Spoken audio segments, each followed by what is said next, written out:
Right. So last time we started discussing indexing and tuning. This is all about increasing the performance of your queries and so on. So remember, we need to uh, get into the internal or physical schema to better understand how to improve the performance, because database management system do the query running, but we can influence by creating indexes, and also we can influence the query execution as well. But that part is not in your syllabus. Okay.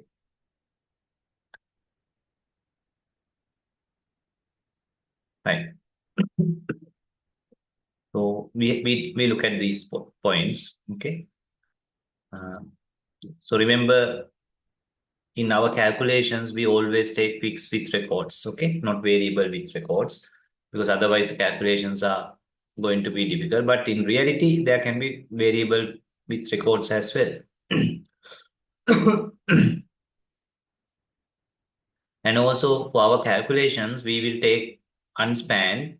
That means a record will fit into a one particular block.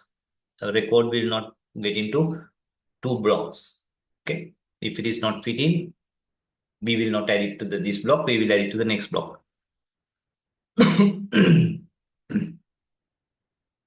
So that is called unspanned. But in reality, there can be span. Right. So then we start discussing indexes. We can subdivide indexes into primary index or clustering index versus secondary index. We can have only one primary index or clustering index. You can't have both, but you can have any number of secondary index. Then your index can be dense. That means your index file has equal number of records as your data file. Say data file has 100,000 records, then the index file also has 100,000. But sparse index means most of the time uh, your index file has one entry per block. If you have 100,000 entries, records in say 1,000, say 100 blocks, so then our index file will have only 100 records, whereas your data file has 100,000 records, because each block only we will have record. Okay. So that is called sparse index. So then we discuss about primary index. Primary index means so supplement support for your data file. Your data file is ordered according to the primary key, like employee ID, student ID. Then separately we have index file, which has the primary key and block pointer. And physically, your data file is ordered or sorted by primary key. Okay, sorted by primary key. So then here it will be a sparse index. The first record of each block will be added to the index file. If you have 25 blocks, your primary index file has only 25 entries, the first record only. And of course, it is primary index is always a sparse index, not a dense index. Okay. So dense primary indexes are very rare. Almost we never use.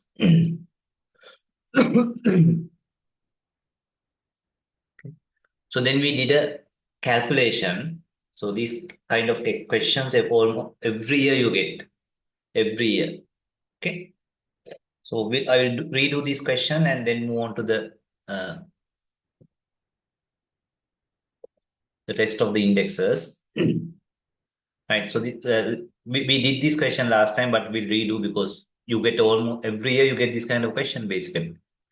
Right. So let's say we have ordered file with key field, file records are fixed size and unspanned. So if whether it's mentioned or not, you can assume most of the time fixed size unspanned. So so this is your disk. It has 300,000 records, a particular table. Each block, just draw a picture like this. Each block is 4096 bytes. And one record is 100 byte. 100 byte. Right.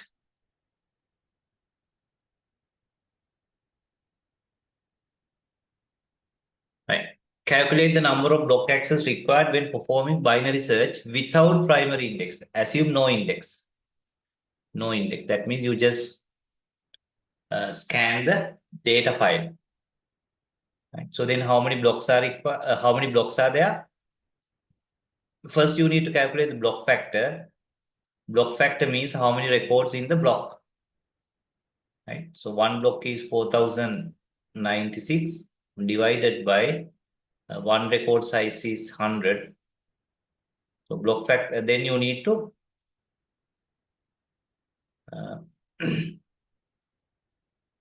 floor it because it's unspanned. Right. So that is 40.96. That means you can have only 40 records because you can't keep 9.9 records in a block. Right. First thing is find the block factor for the data file. So sometimes you need to find the block factor for index file also, but this is without index. So that means how many blocks we need? 40 blocks. 40 blocks.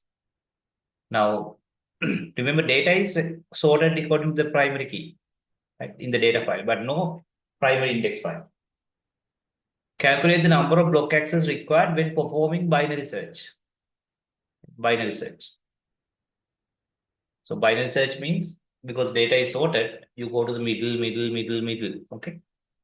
So if you have 40 blocks, right, we need to take block by block.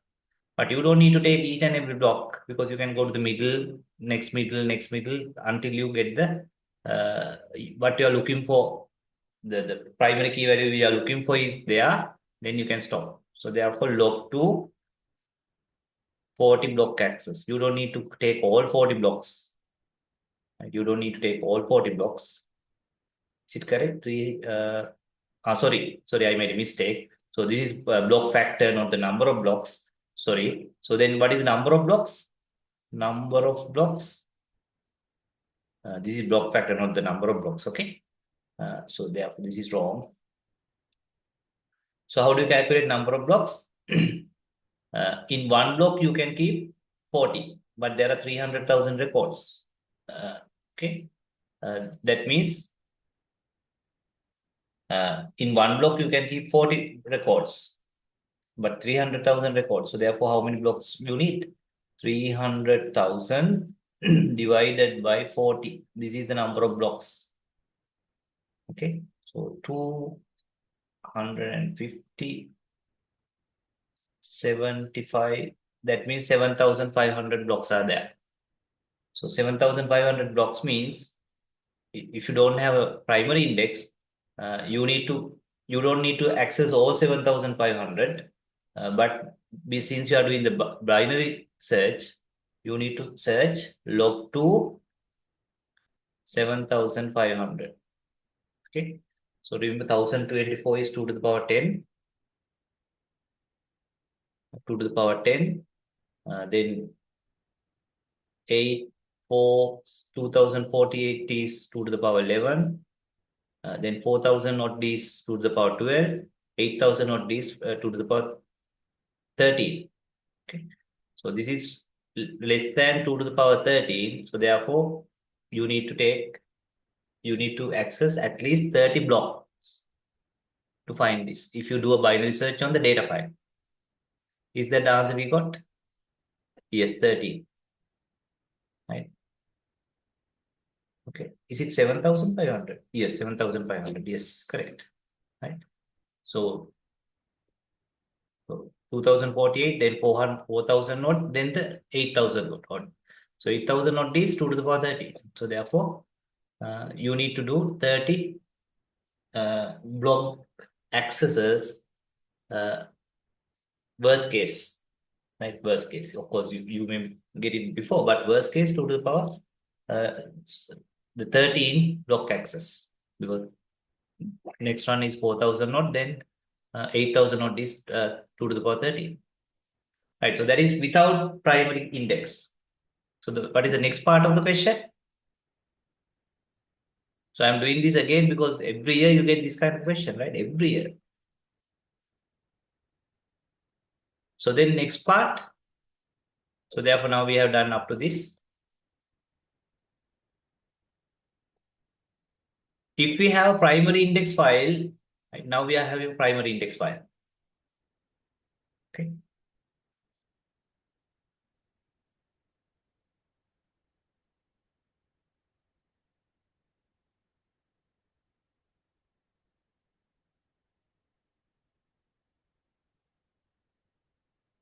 Remember here we got 7,500, okay? Number of blocks for the data file. Right, so now we have primary index file. Remember, primary index file has only two fields. Primary key field, block pointer. If we have primary index file with 9 bytes long ordering key means primary key. It's 9 byte. So this is 9 byte. And 6 byte long block pointer. So each entry refer to the one block pointer. So that is 6 byte. So that means altogether 15 bytes. Right? How many entries are there? Each block one entry, because you don't need each and every. So that means you have 7,500 entries.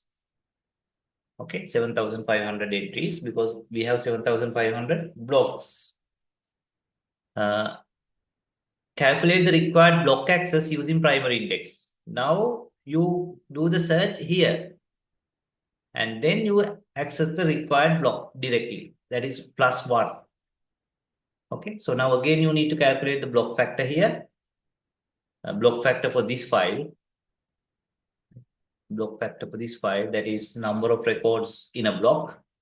One block is, of course, block size is not going to change. 4,096 divided by one record this is index record, 15 bytes.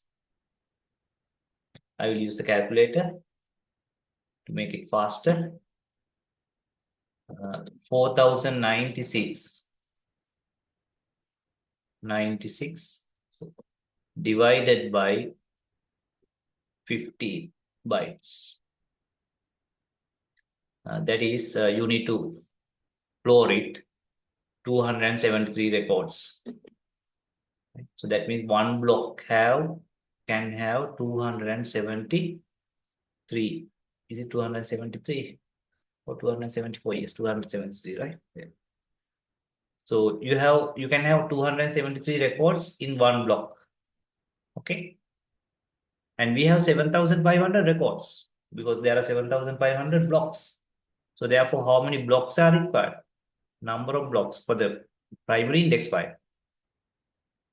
And blocks equal 7,500 total number of records.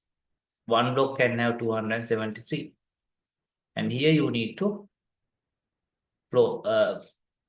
seal it. Okay.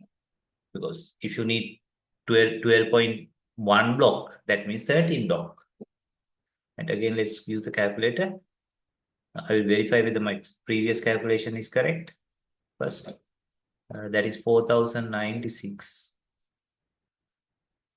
divided by 15, 273 correct. Then 7,500. That is the number of records divided by number of records in one block, 273. So you need only 27.4 blocks. 27.4 block means 28 blocks are required. Right? 28 blocks are required. So now you do the binary search here, primary index file, because this is also sorted. So therefore, how many, worst case, how many block accesses are required? Log 2 to the 28. So 2, 2, 4, 8, 16, 32. So the next value is, this is less than 32. So 32 means 1, 2, 3, 4, 5, 2 to the power 5. So log 2, 2 to the power 5 means you need 5 access. That is the primary index, 5. But plus, then you get the block pointer. Then you need to go and access that block and then take that block to the memory, and in the memory you find the record. So therefore 5 plus 1, you need 6 access. Right? So with primary index, you need 6 block access. 6 block access.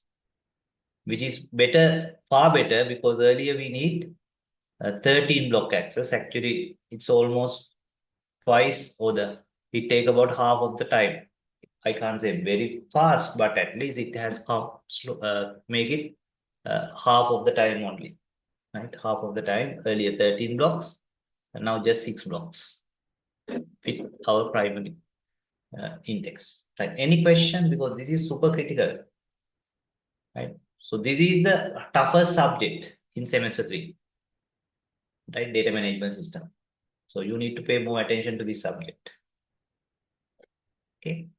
This is not something you can memorize in the last moment and pass. This is a subject where you need to understand, feel the confidence. Right.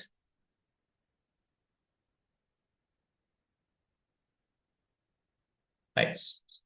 So now let's move on to clustering index. Right. Clustering index.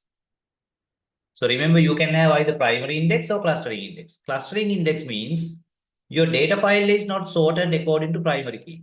Rather, it is sorted according to some other field, which this is very rarely done. Okay. Very rarely done. But if your non-primary key field is the one that you most use for searching, joining, maybe you can do it like that. Okay. Right. So then to support accessing your data file, you can have clustering index, just like the primary index, right? Just like the primary index. And now your clustering field is not the primary key, so therefore it can be unique field or not unique field. Unique field like NIC number, maybe not the primary key, but unique, or it can be something else. Okay. Maybe email address is also unique, but it can be something else like name. Okay. So because your data file is again ordered according to your clustering index field, again you can go for sparse index. That means one record per block. The first record only, you need to put it into the index file. So just understand this, okay? Once you understand, the question is easy. But if you, without understanding, if you try to just do calculations like mechanical way, then of course your life is very miserable. Okay. So this, say this is the employee table, but now we have taken maybe department ID as a primary key, but it is sorted according to the department ID. But this is employee table. Now you can see again, these are the different blocks. So then one record per block, right? One record per block, but sometimes you may need more than one record per block also. Okay, but usually one record per block is enough. Okay, one record per block is enough, but it depends on your other requirements. Okay, but this one is not one record per block.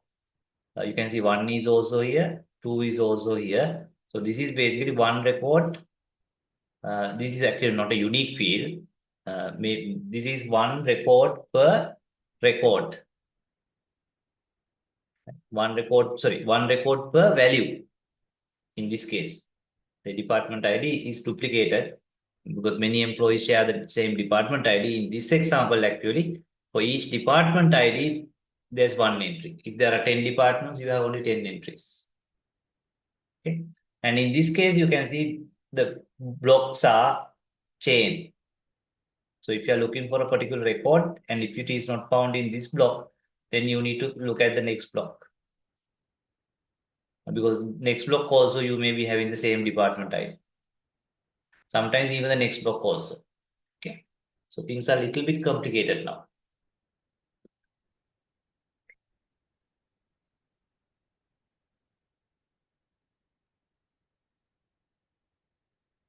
Right. So this is an example,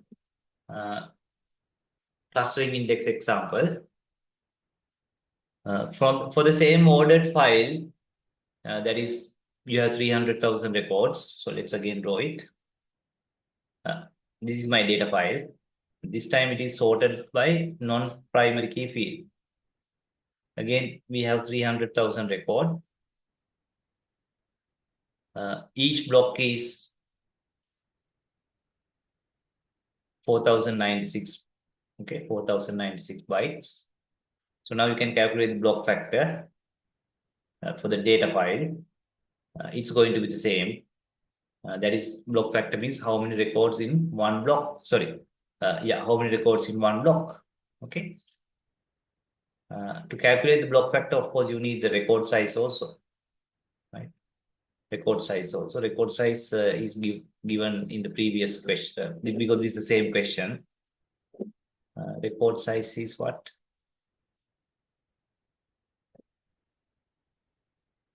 Yeah, record size, let's say 100 byte. Okay, 100 byte.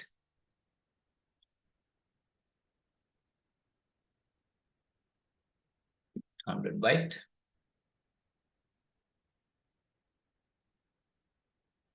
100 byte.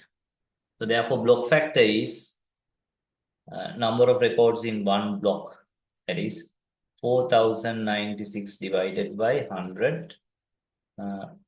That is 40.9.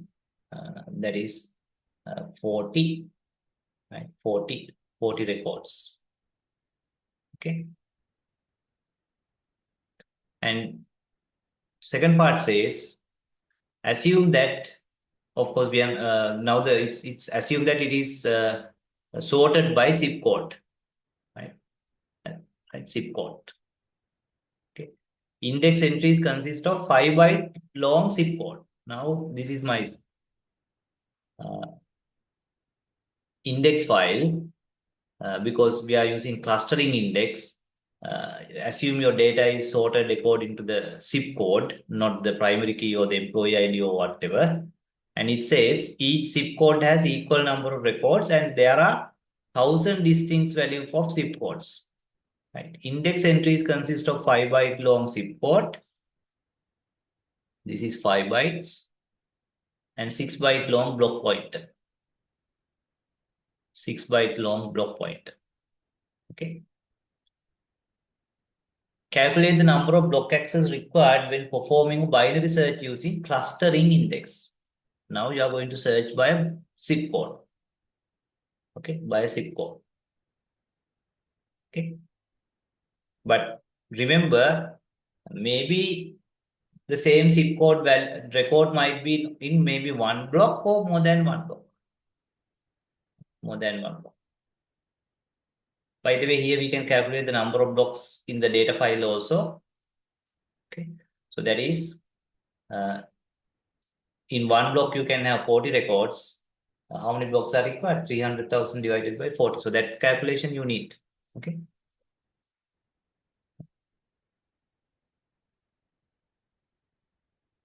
No, you don't need that, right? No, you don't need that. Yeah, you don't need that.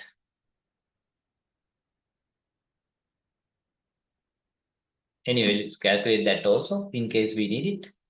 So here number of blocks in the data file is number of blocks is 300,000 divided by 40.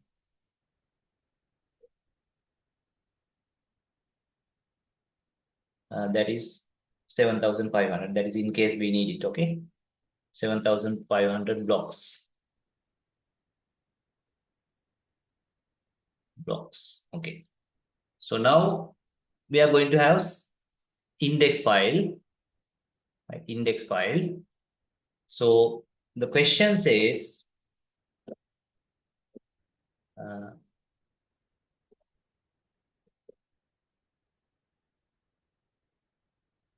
there are 1,000 distinct value of zip codes, like 1,000 zip codes, and you can assume that each zip code, so the number of employees are equally divided.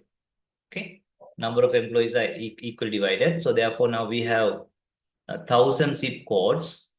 So 1,000 zip codes means for one zip code, maybe 300,000 divided by 1,000 entries are there. Okay, 300,000 divided by 1,000 entries are there, because one zip code can have 1,000 entries. Okay, so that is around 300 records, right? 300 records per one zip code. Okay, now we can assume, now remember, number of zip code entries are 1,000. Right? So the idea is, for each zip code entry we have a record here. We have a record here. But sometimes maybe your zip code is referring to block 1, but your actual data might be in block 2, because block 1 is changed to block 2. Okay, so if your record is not there, then you need to look at the next block and see whether there also you have the same zip code. If not, yes, that's the end of it. Or if not, it is not changed. It is not changed. Okay, so therefore now we are going to have a number of zip codes is 1,000. Sorry, number of zip code is 10,000. So therefore we are going to have 10,000 entries. 10,000 entries, zip code and block pointer. 5-byte zip code, 6-byte block pointer. So that means 11 bytes. 11 byte. Okay, so therefore, what is the block factor for index file? Block factor for index file, that is number of records in one block. Again, the block size is 4,096. Okay, block size is again 4,096. Right? 4,096 bytes. So that is number of records in one block is, for the index file, clustering index file, 4,096 divided by one record is 11 byte. Right? So if you take the calculator, 4,096 divided by 11, 372.36. So that means you need, you can't have part of a record 372. Right? So block factor for the clustering index file is 372.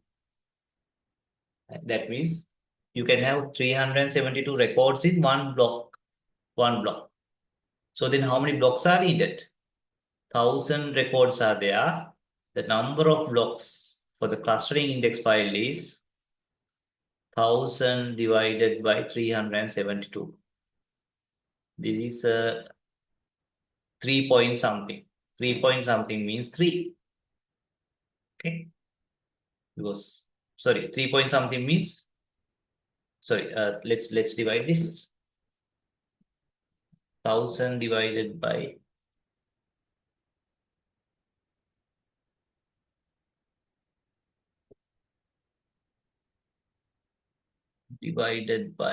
372. Yeah, 2 point something.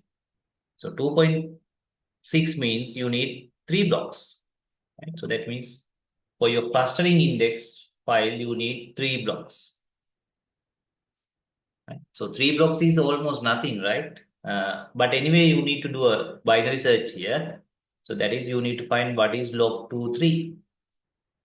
Or which value is less than 3. 2 to the power 2 is 4. 4 is less than 3. So that is 2 to the power 2 is less than 3. That is therefore 2.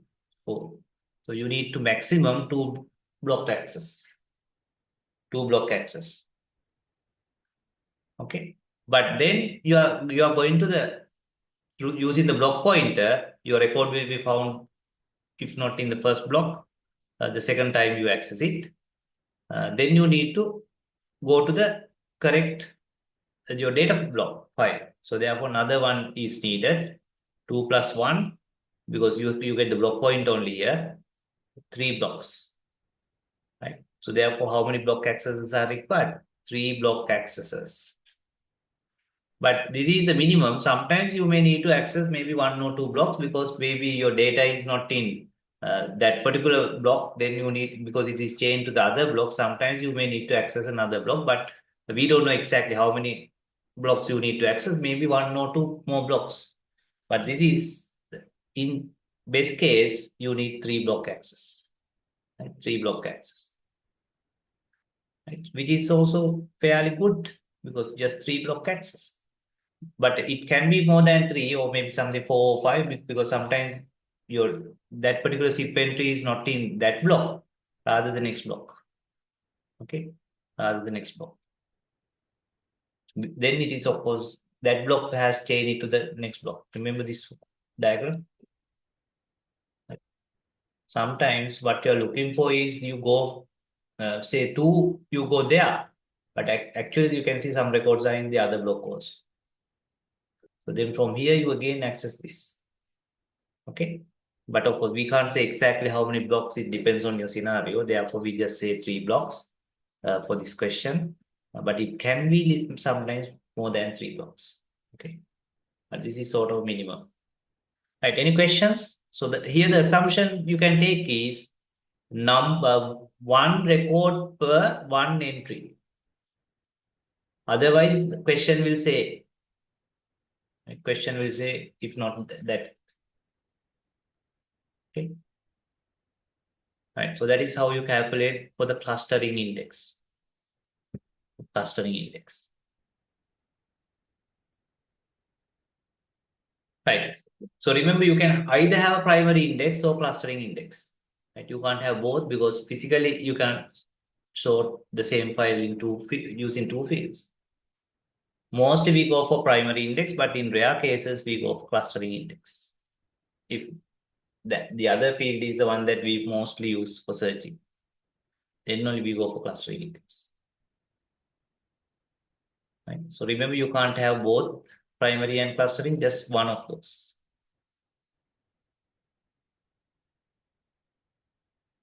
What do you mean by 1 record per 1 entry assumption? So 1 record per 1 entry means something like this.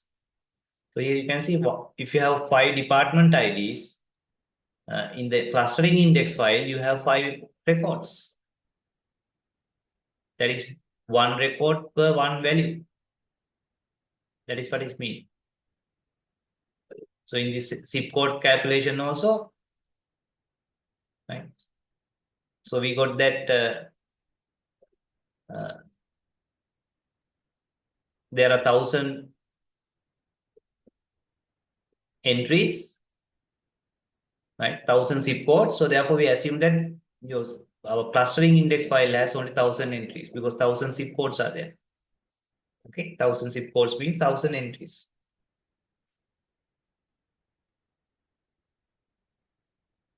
Calculators, with your admissions, they will mention whether calculators are allowed or not. So when you take your admissions, the admission details, so they publish in that instruction, they will say for which subject calculators are allowed, for which subject calculators are not allowed. So you need to double check that because each year it depends. Okay, each year it depends. Okay.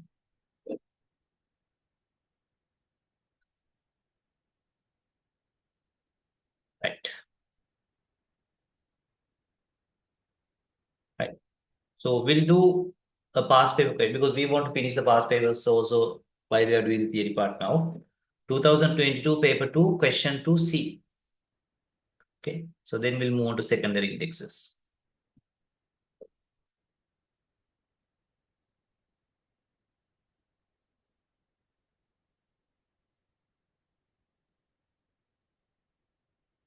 So this is 2022.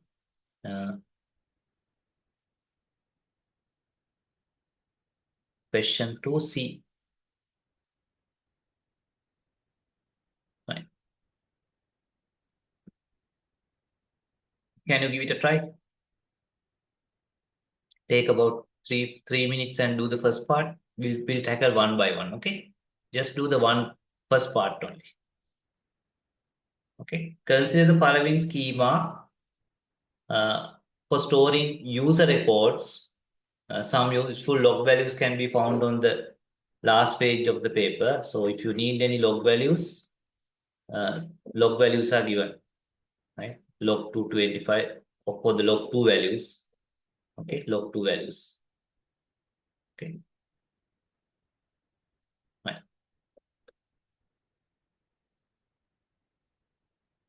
Right. Do the first part. So you should have the past paper with you. You can get it from our Google Classroom or UCSC VLD. Okay, right. Do the first part. I'm not going to give you any hints, but I will just read the question once. So these are the fields with field with use ID 8 byte, name 64 byte, age 8 byte, blah blah blah. This with block size 1024 bytes contains a file containing 100,000 user records.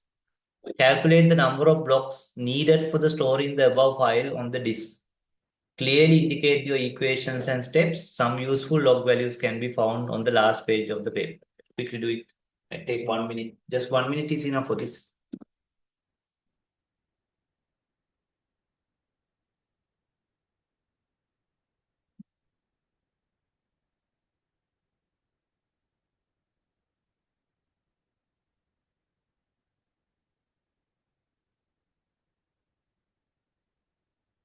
Just put it into a picture. So then it's very easy.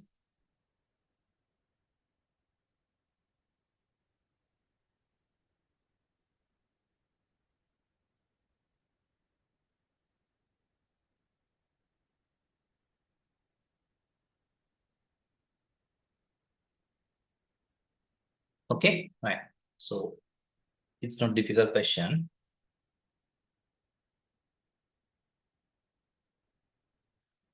So this is my data file, and each record is 64 plus 8 plus. Okay, I will use the calculator. Of course, you don't need a calculator to do this. I will just use it for make it faster.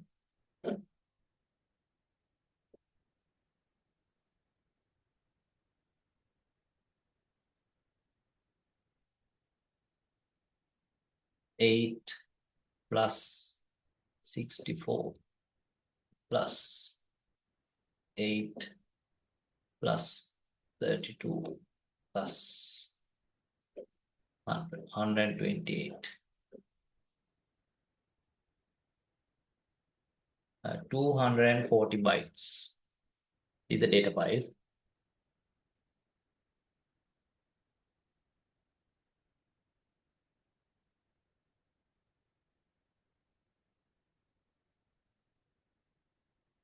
Two 140 bytes. And there are 100,000 records. 100,000 records. And block size, this is one record. You have blocks, and one block is 1024 byte.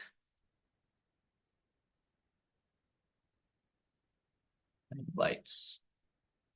The question is, calculate the number of blocks needed for storing the above file.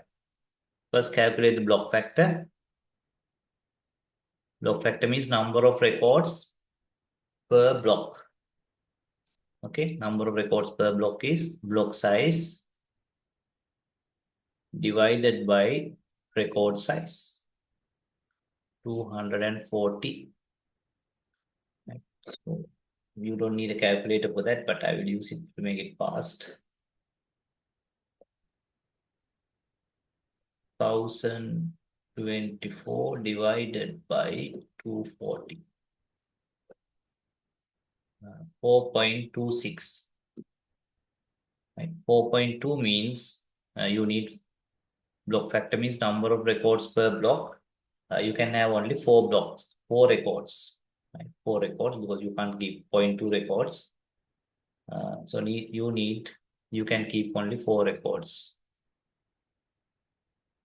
4 records because you need to floor it. Right? In one block, you can keep 4 records. Okay, so the question is number of blocks needed. So number of blocks equal, in one block you can keep 4 records, but you have 100,000 records. So therefore, how many blocks are required? 100,000 divided by 4, that is 25,000 blocks are needed. So it's huge number of blocks, 25,000 blocks. Let's double check the answer. Yes, 25,000 blocks. Any questions about that? Right, so here you need to ceiling. You need to show these also, flooring, ceiling. Okay. So here I floor it. This one I must seal it, but anyway, it's perfectly divisible. Otherwise, you need to seal it because if it says 25,000.1, 25,001, and you can't have 3.1 blocks. 3.1 blocks means 4 blocks. Right. Part B. Suppose that the file is ordered on the primary key, which is the user ID. Calculate the number of block access required to retrieve one record when performing a binary search in the above file. Still, they have not mentioned about index, primary index or whatever. Okay, so this is still no index because the question has not mentioned anything about index. Now you are doing the searching on blocks, your data file. But you can assume that the file is ordered on the primary key, use ID, right? So therefore, it's already sorted by use ID. Right? How many block access is required? So then you need to do a binary search on your data file. So if you have 25,000 blocks, number of block access is log 2 25,000. Log 2 25,000. ඒකට දැන් log values තියලා තියෙනවා. Okay. 25,000 වල පොඩ්ඩක් වැඩි මොකද්ද කියලා? Log 2 25,000 is, so this 25,000 is 14.60. 14.60 කියන්නේ අපිට 15 කියලා ගන්න වෙනවා. Right? So therefore we'll take it as 15. So that means worst case you need to access 15 blocks.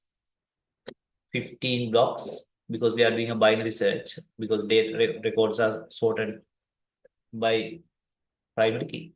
That is our assumption. Right? So therefore, you need to see it anyway. Log to 25,000, that is 15. Okay. No additional access because you are not using the index. Right? Any questions? That is question number part 2. Right? Part 3. Consider the block pointer is P6 byte long. That is the block pointer means the block number. And we have constructed a primary index for the file. Now we have primary index. This is the index file. Right?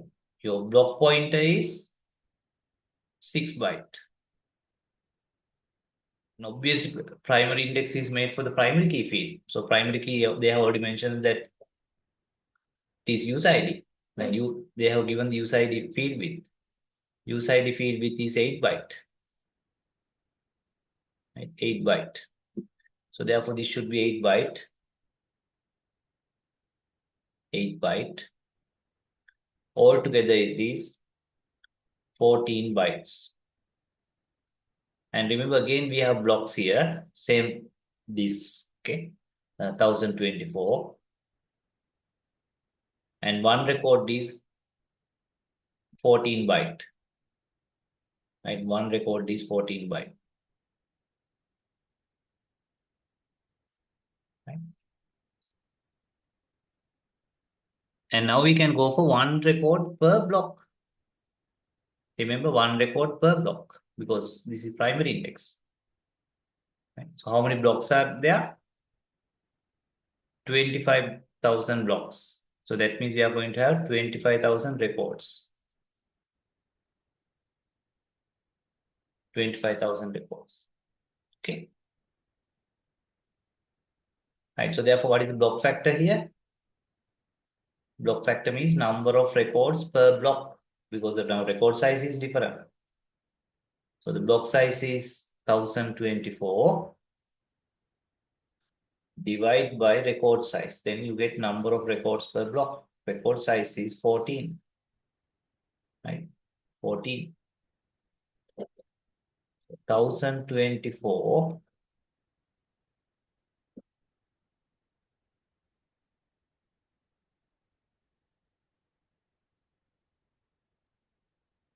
divide by 14.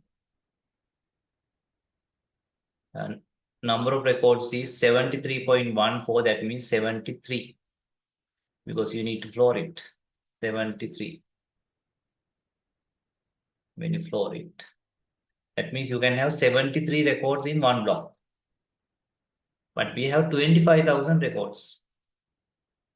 So therefore, number of blocks for the number of blocks for the index file is primary index file is 25,000 because we have 25,000 blocks, one record per one block, divided by, so we have 25,000 records, but one block you can have only 73. That gives you the number of blocks. So I will again use the calculator. 25,000 divided by 73. 25,000 divided by 73. Right? So you need 342.46.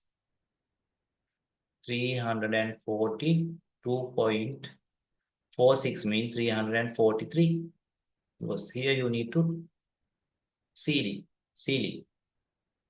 because 342.46 block means 343 blocks. So if we have 343 blocks for our index file, now here we do the primary, here we do the search now first, and it is sorted. Therefore, we can do binary search. So therefore, number of block access is log 2 343 plus 1. Because additional one is once you get the block pointer, you need to go to the block and get the record. Right. So again, 343 means 2, 4, 8, 16, 32, 64, 128, 256, 512. Right. So you need to go 512 because 256 is smaller than this. This is 2 to the power 1, 1, 2, 3, 4, 5, 6, 7, 8, 9. So therefore, this is 9. This is 9. 9 plus 1. You need 10 access. Right. So earlier we needed 15 block access without primary key, primary index. But with primary index, we need only 10 block access. That is 5 less. 5 less. Anyway, the answer is 10 block access. Right? 9 plus 1, 10. Log 2, 338. 338 to 343. 25,000. 74 බෙදලා තියෙනවා. මම 73 බෙදුවේ. ඇයි 74 බෙදුවේ? එකතු කරද්දී වරද්දක් නැති යන. ඒක ගණන් ගන්නපා. ආයෙ බලන්න මේ එකතු කරද්දී මෙතන බයිට් එකක් වෙනස් වෙන්නේ නැති. හරි නේ 74 නේද? ඒකයි 338 කියලා ආවේ. By the way, our number of block access is not going to change. Okay. ආයෙ බලන්න අපි අරගුවාද කියලා.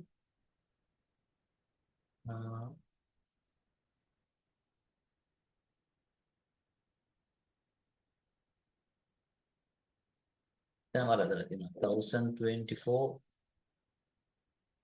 මෙන්න මෙතන වරද්දලා තියෙන්නේ නේ. 1024 divided by 40. වැරද්දද අපි කොහොමද? 1024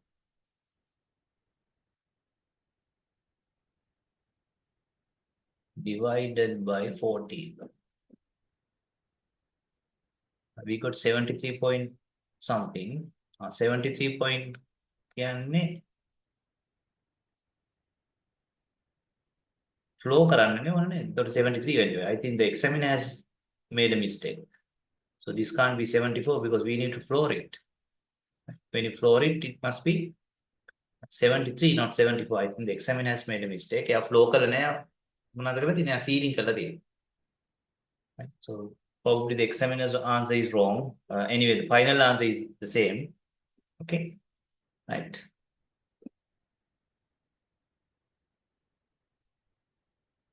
Right. So this is not related to indexing. This is a different question. Okay. Right. So any question about that? Okay. Any question about that? ඒක තේරුණාද? තව මොනවා හරි තේරුම් ගන්න තියෙනවද? Okay. Right. So this must be 73. Okay. You can also double check. Okay. I think this must be 73. 73. So in that case, 343.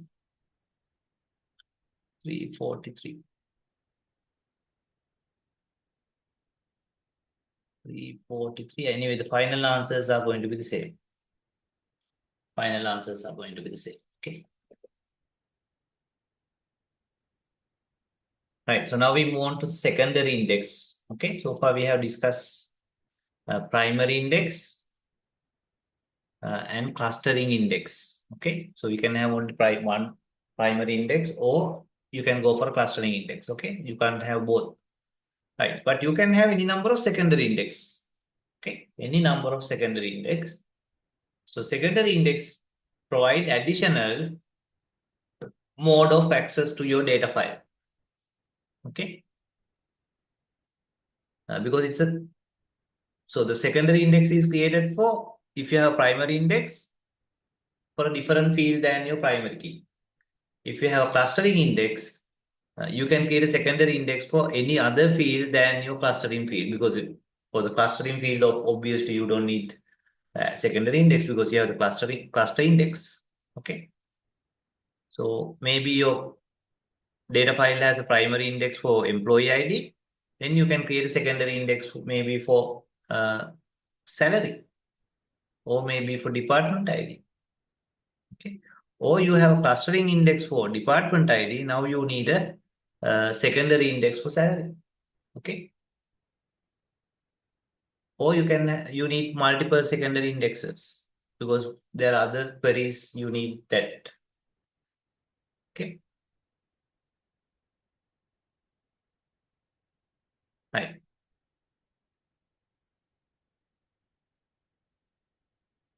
So again, most of the time, secondary index is, now remember, primary index and clustering index is mostly sparse. One record per block. That is if it is primary index. But if it is clustering index, usually one record per one value. Like, for example, remember the zip code. If you have 100 zip code, 100 record only for the clustering index file. Then secondary index, that is usually dense index, not a sparse index.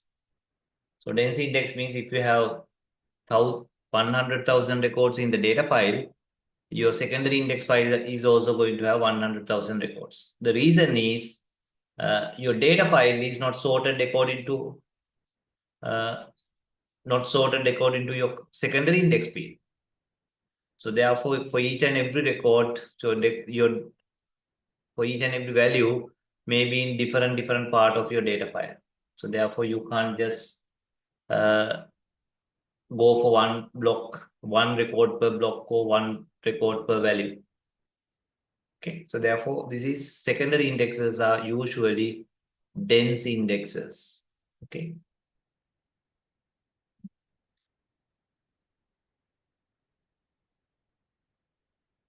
Right, so let's do a calculation.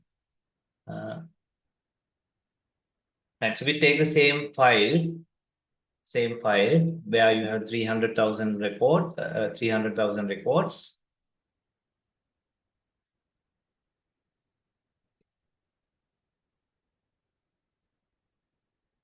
300,000 records, and block size is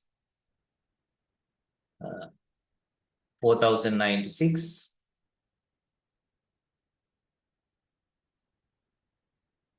and record size is what is the record size we took?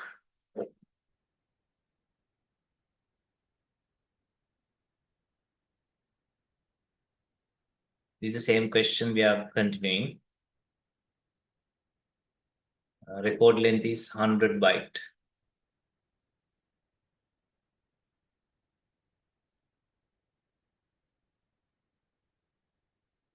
Yes, record length is 100 byte. Given here also, record length is 100 byte.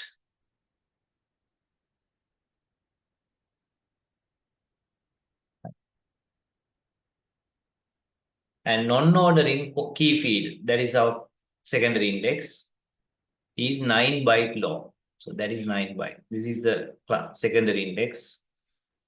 This is a non-ordering key field, 9 byte. And the block pointer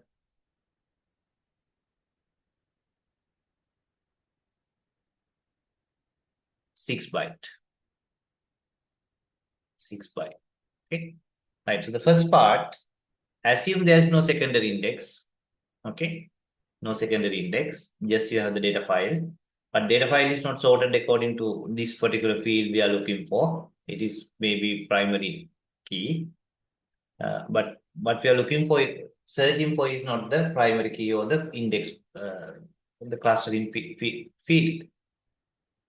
Assuming that no secondary index is used to calculate the number of block calculate the number of block access used for average case, right? Average case. Now again, you need to calculate how many blocks are needed. So first you need to calculate the block factor, number of records per block. That is 4096 is block size divided by one record is 100 bytes. And you need to floor it 40.96. That means you can have 40 records. 40 records. That is a block factor. So then number of blocks need,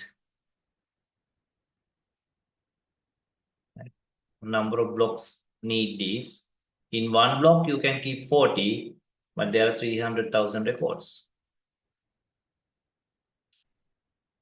This is the same calculation, okay? 2,000, 15,000, 7,500. So that means we have the same value, 7,500 blocks. Okay. But we never know where this record is, because the records are not sorted according to this particular field we are looking for. Maybe records are sorted according to the primary key, but we are now looking for a record by some other field, maybe by email address. So therefore, you can't do binary search now in your data file, because records are not sorted according to the field we are looking at. So therefore, we need to do linear search, first block, second block, third block, fourth block, and so on. So the worst case, we need to access 7,500 blocks. But the question is average case. Average case is half of this, maybe. Average case is half of this. Worst case, you need to access 7,500. Maybe your data is in the last block or your data is not there. But you can decide that only after accessing all the blocks. So the question is average case. So therefore, we'll say 7,500 divided by 2. That is 3,750 block access, which is huge. 3,750. Okay, correct. That is average case. Okay, average case. That is without secondary index. Okay, without secondary index. Why divided by 2? Because that is average. They are asking average case. So the worst case is 7,500 blocks. That means your record is found in the last block or your record is not found. You can say that record is not found after accessing each and every block. So therefore, worst case is 7,500. Best case is your record is found in the first block. So the question is average case. So average case is worst case plus best case divided by 2. 7,500 plus 0 is 7,500 divided by 2, 3,750. Okay. Because the question says average case. Okay. Right. Now the second part. So now that is calculated. So you need to access 7,500 on average blocks, which is huge. Okay.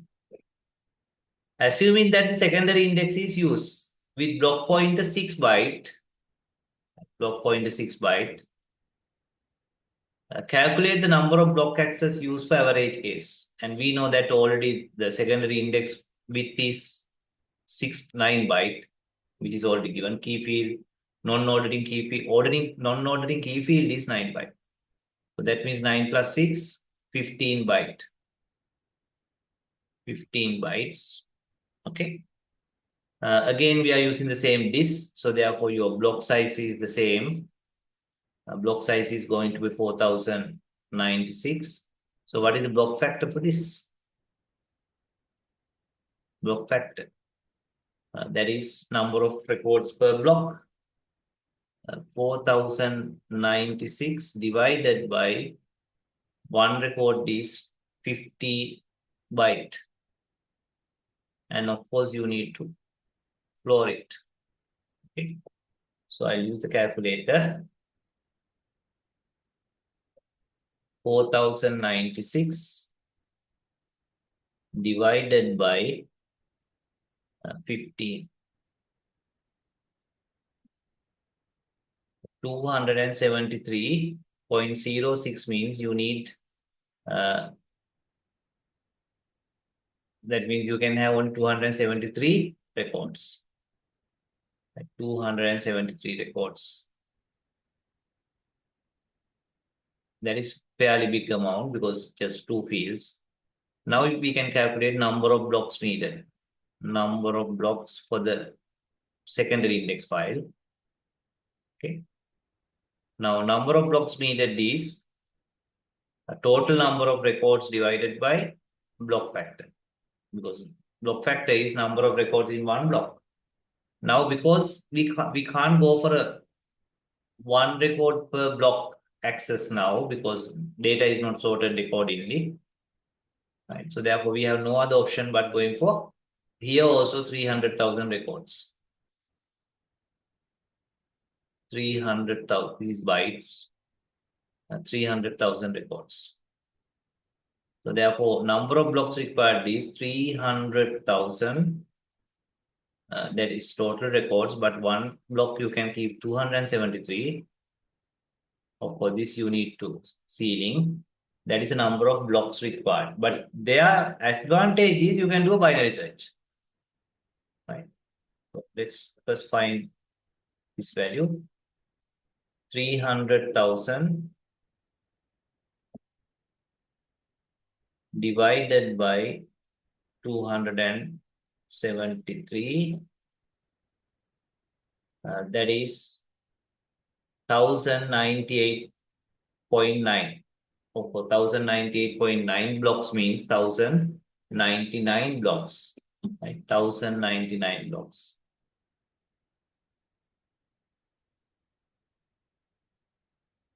1,099 blocks. But advantage here is because this is sorted according to the secondary index field, we can do a binary search here. Binary search here. Okay. So let's see whether up to this point that calculation is correct.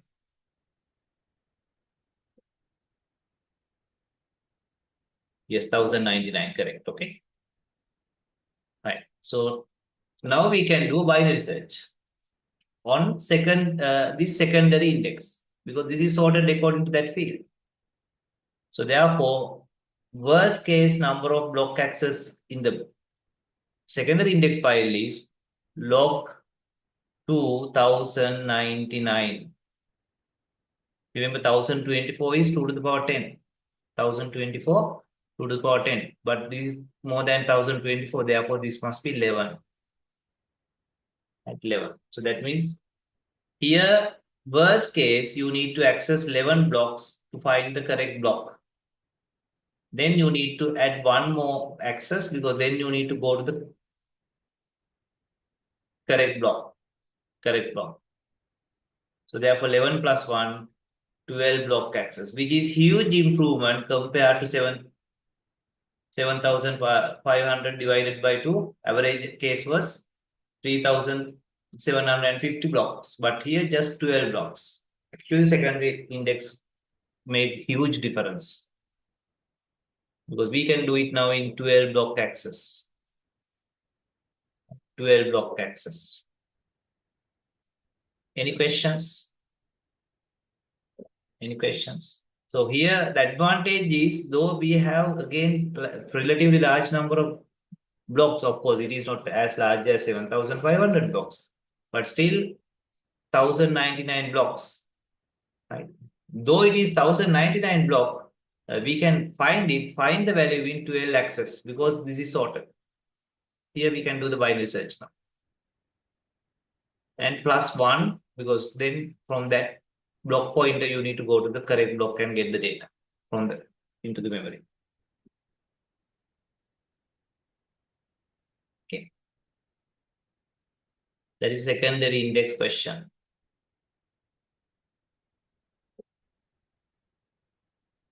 Right. So therefore secondary index is very important because it creates big difference for that kind of a search, right, which is not your primary index or clustering index, some other field. And the other thing is you can get any number of secondary index files. Only thing is you need more and more storage for these index files.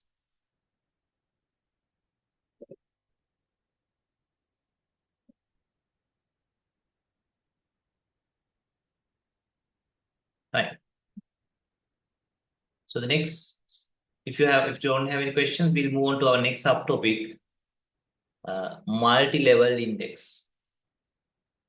So multi-level indexes can be applied to any index, whether it's primary index, clustering index, or secondary index, right? Because these are different independent concept. So multi-level index means rather than having just one index file, if you have a lot of entries or a lot of blocks here, we can break it into sort of a binary tree. Binary tree. That is, you have small number of entries here, and then this refer to another index file. Okay. Maybe this refer to another index file. So we can decide how many levels we want to go, and maybe this is your final entry. That is where you have the block pointer and the value. Then you go to access your data. So the idea is when you have a lot of blocks in your index file, yes, you can do the binary search. But if you go into the multi-level scenario, it can sometimes reduce the number of access.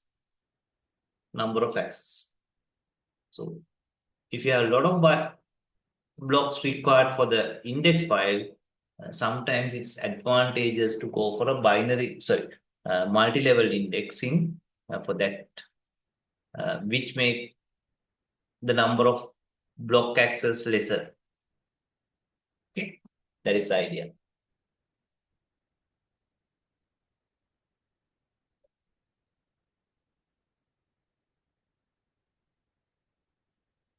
And you get these kind of questions also. Okay.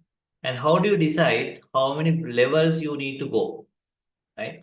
So that I will explain when we are doing a question. Okay. When we are doing a question.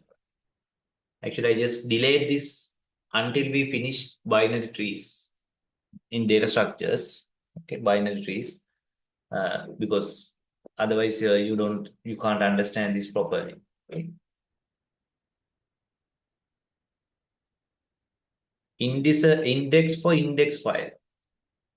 I don't know whether we can call it index for index file. It's basically your index file is uh, divided into multiple index files, hierarchical index file.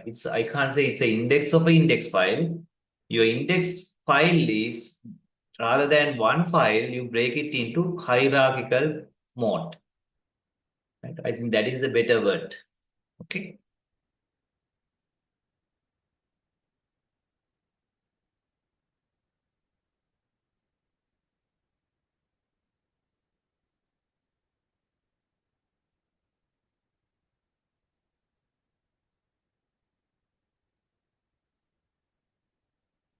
Right. So remember last question.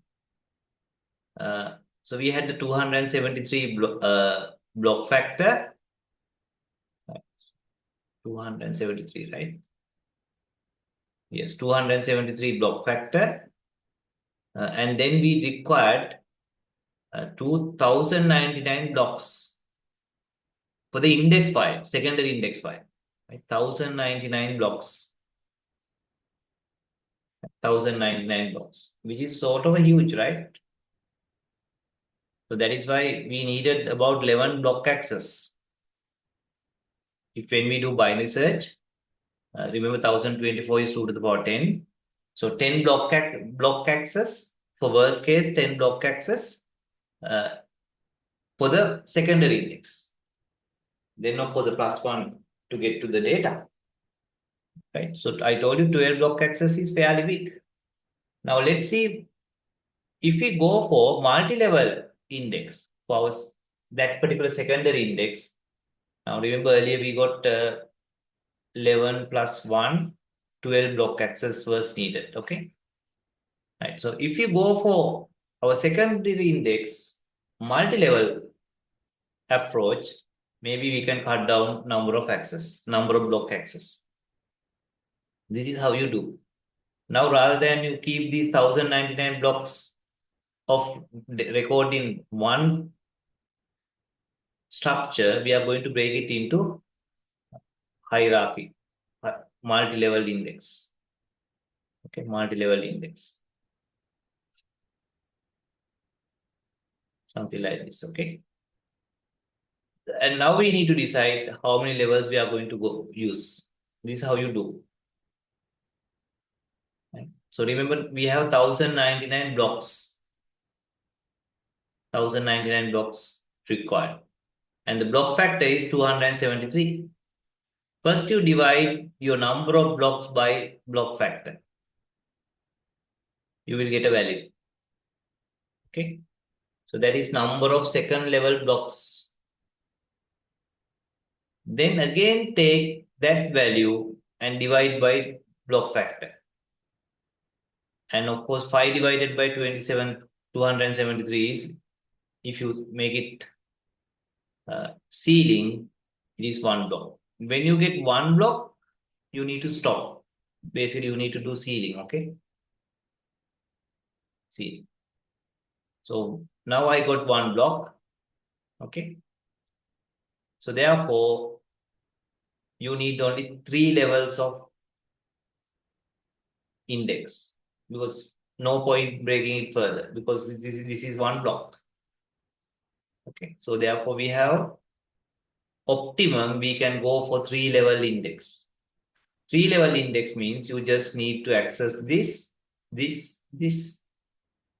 because now this block has your entry. Right? So then of course the additional access for the data file. So therefore it's 4. Definitely 4 is better than 12. You can see that when you go for multi-level index, it has improved the performance. So that improvements comes when we need a lot of blocks, like these thousands of blocks. If you just need maybe 4, 5 blocks, of course you don't need to go for multi-level index. But if you need for your index file, if you need thousands of blocks, That is, you have a lot of entries. Especially this is handy for secondary indexes. Okay, secondary indexes, because in secondary indexes you need number of records is same as number of records in the data file, not one record per block. So therefore, most of the time we go for multi-level indexes when we go for secondary index. But of course, if the examiner don't ask, just you can assume it's single level. But practically, mostly we go for multi-level index is applied for secondary indexes. And again, if you have a lot of blocks, like thousands of blocks, otherwise it doesn't make much sense. Okay. So when you get one, you stop, and then you have the number of levels. How many level times you did this division? Okay. So this is additional access to access the data. Okay. So therefore, this is better, right? It's better than 12. 4 is better than 12. Okay. Right. So now you can do the 2023 paper 2 question 2D. Okay. Because it involves secondary index and also multi-level index. Okay. Shall we do it? Because then the past papers are also gradually done.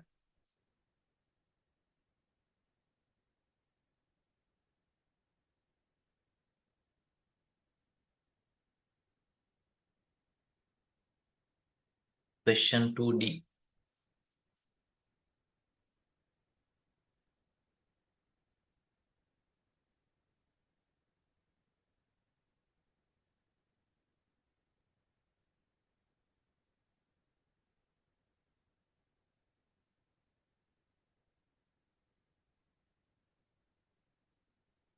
Right. Do this question. Take about 5 minutes.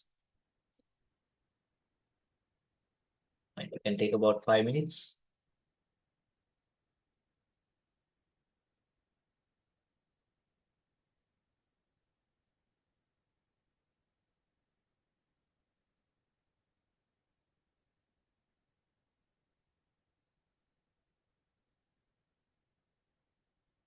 Consider the relation product given below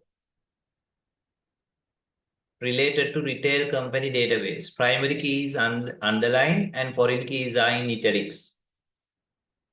Okay.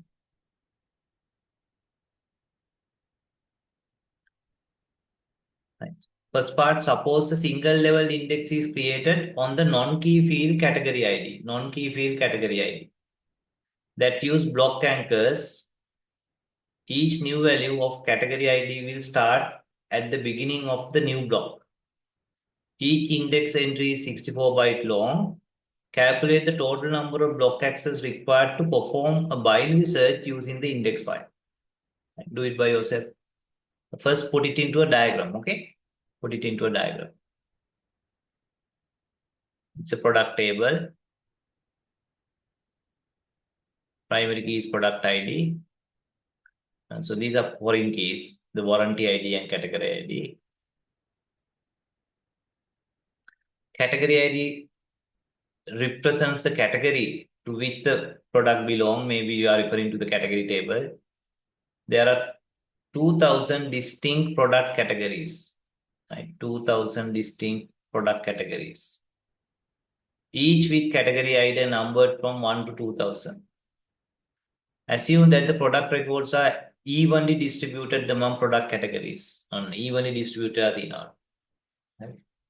Can have a product category product ගානක්. Assume that the warranty ID is unique to each product. Right? Warranty ID is unique. That means if you have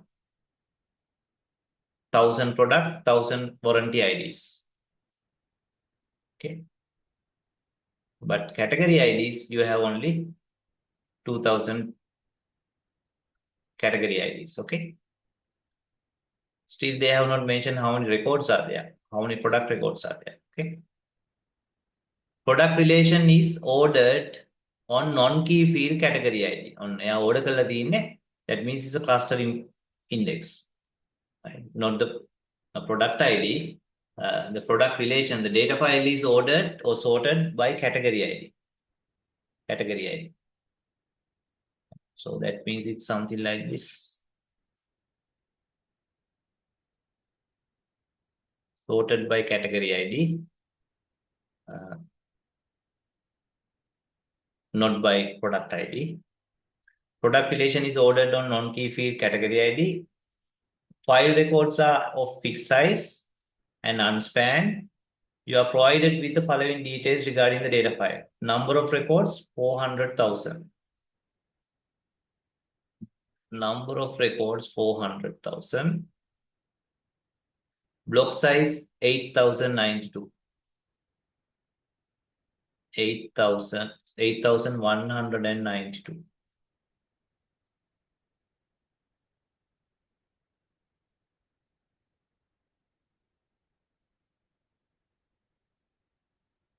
So let me use the other one because otherwise I can't solve.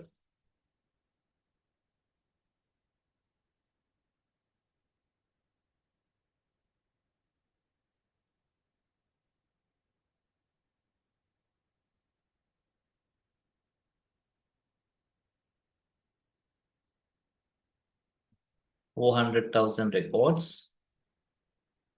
Block size is 8,192 bytes. Record length is 150. One record is 150 bytes.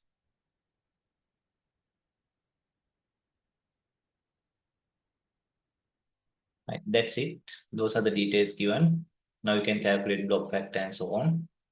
Suppose the single level index is created, single level index, on the non-key field category ID. So this is your index file, category ID.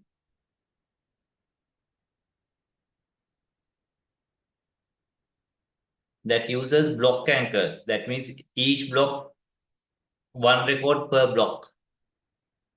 One record per block. Okay. This should be a clustering index, not a secondary index. Because data must be sorted by category ID. Okay. Is it mentioned that category ID is used for the data file?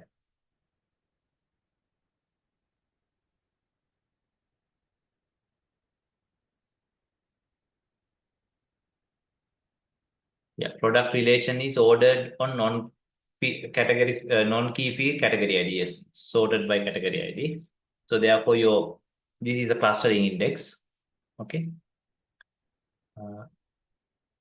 Each index entry is 64 byte. So this is 64 byte. What is the this size is not given.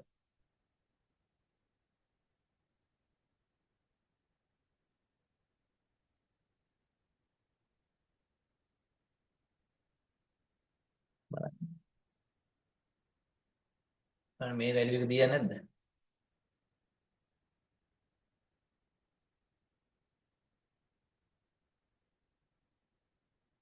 Each index entry is 64 byte. Okay. But what is the block access block levels? Can you see that? Have they given that? Because what is this value? Block pointer. They haven't given you the block pointer value, right?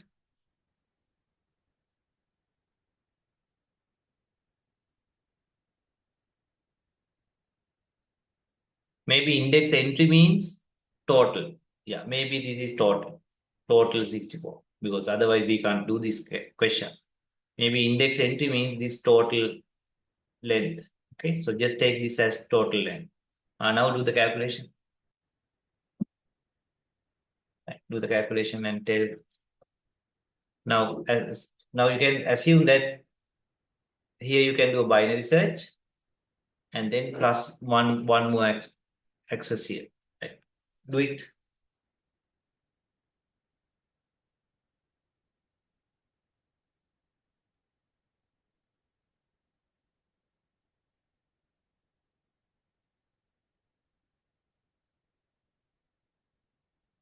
Okay.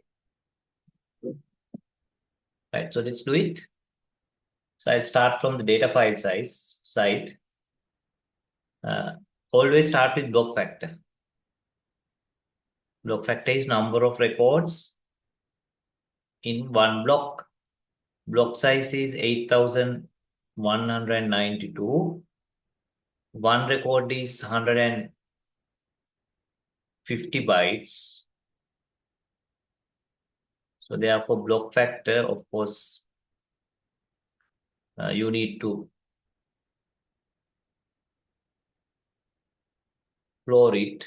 Right? You can't say 12.3 records means 12 records. Right? So I will be using calculator. 8,192. If I make a mistake, just let me know. Divided by 150 bytes. That is 54 records. 54 records in one block.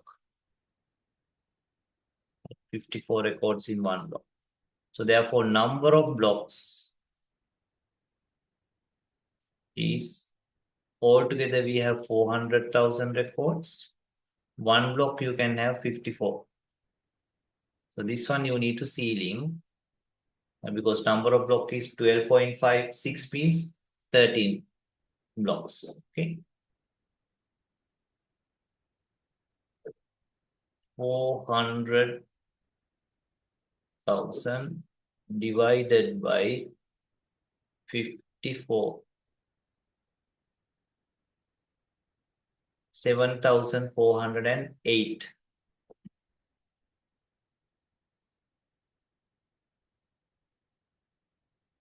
Right? 7,408.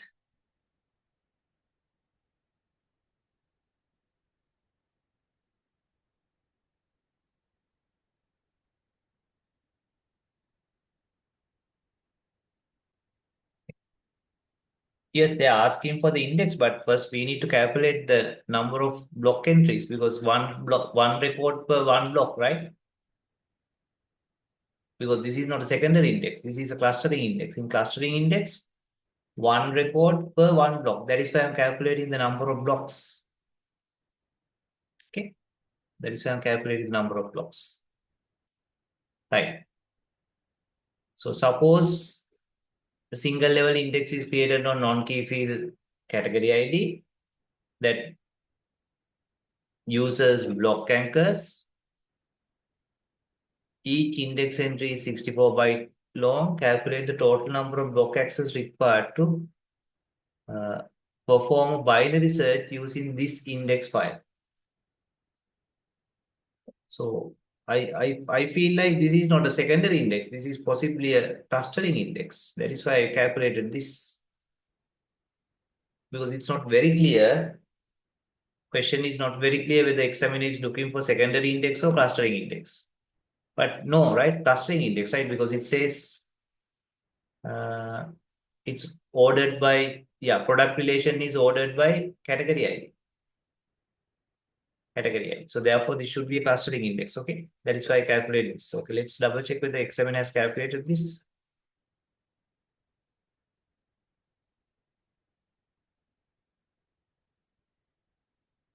No.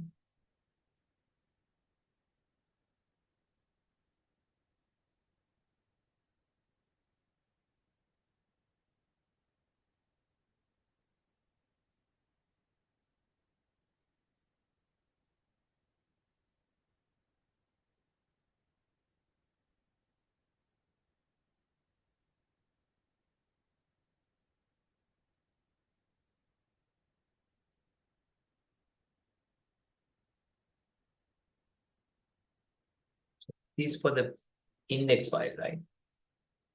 But how do you calculate the number of records in the index file?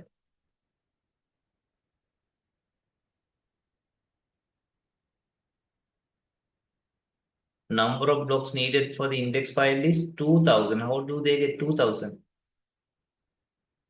How do they get 2,000? From where do they get 2,000? Because 2000 is not mentioned anywhere.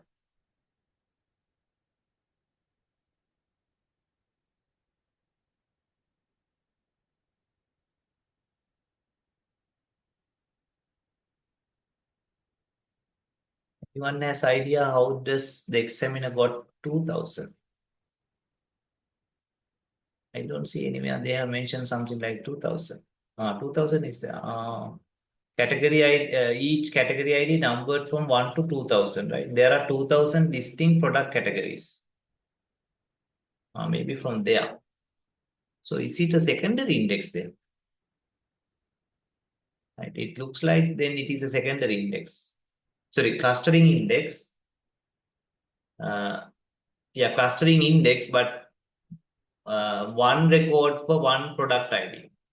Okay, one record for, not one record for block, one record for one product ID.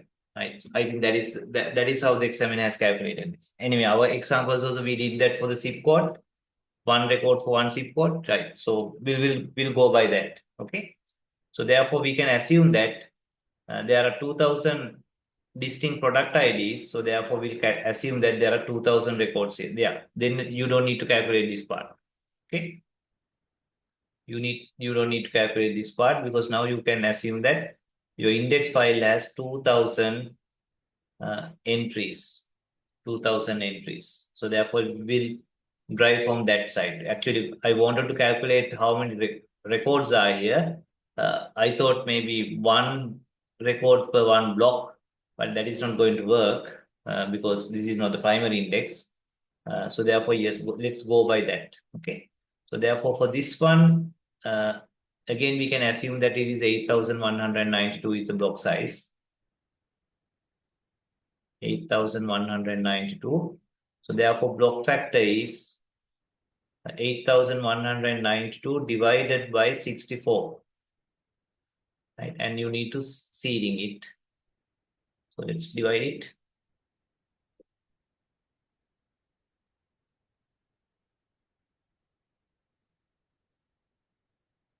(8,192) divide by 64. 128. Right? 128. So block factor is 128. That is 128 records per block. So therefore, number of blocks is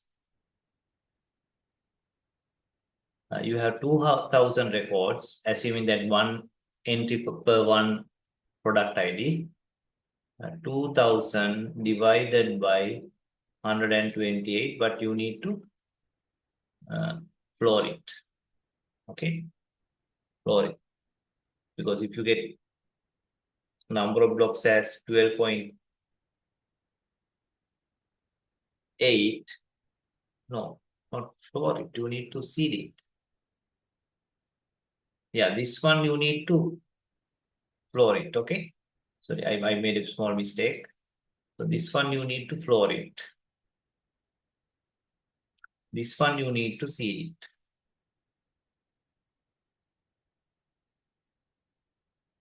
Because number of blocks can't be. So therefore, I think we need to redo this calculation. 400,000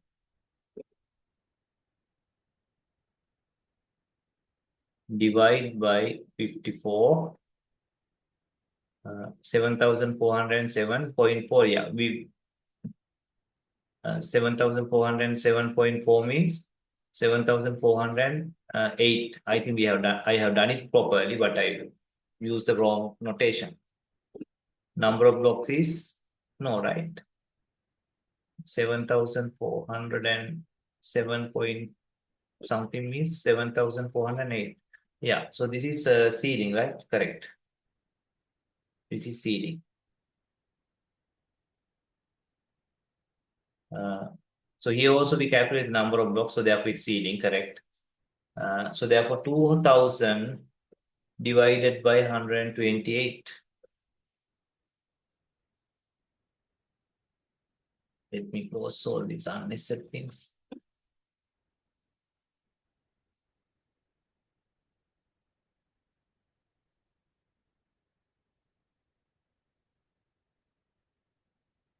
2000 divided by 128.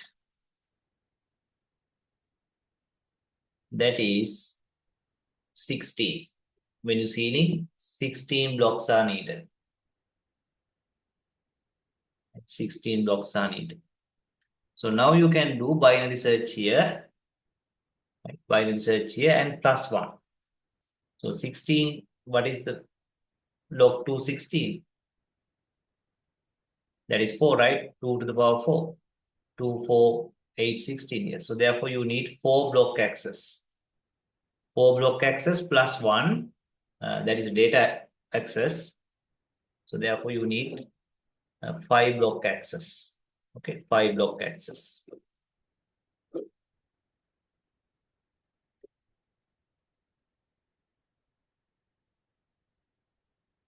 For the binary search, yes, 4 block access.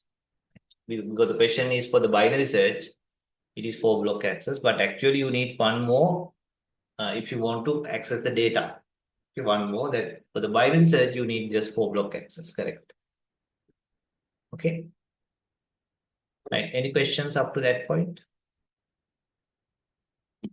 So the feather floor ceiling is use your common sense. Right? Because when we say block factor is number of records per block. Okay, so if your number of records is 7,408 point something, of course you can't keep part of the record. So therefore it's say number of block means 7,408 point something means you can't say you have number of blocks is 12.3. That means you need 13 blocks. So there's nothing called 0.3 block. So that is why we see it. Okay, use your common sense. So when you say, when we get the answer like 3.8 blocks, we need 4 blocks. Okay, right. So therefore, if you are doing the binary search in the index file, right, index file, your clustering index file, you need 4 block access. Right? 4 block access. Worst case 4 block access because we can do binary search. Right, so that is part 1. Part 2.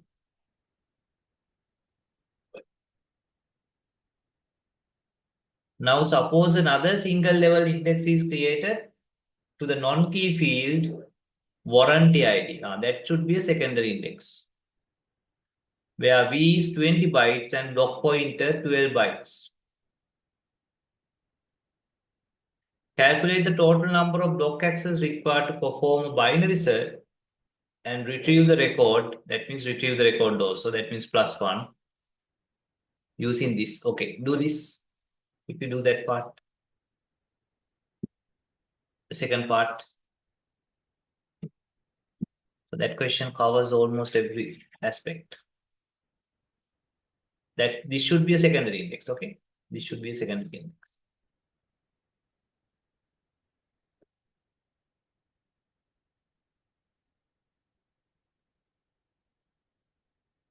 You can refer to the past paper. You should have the PDF.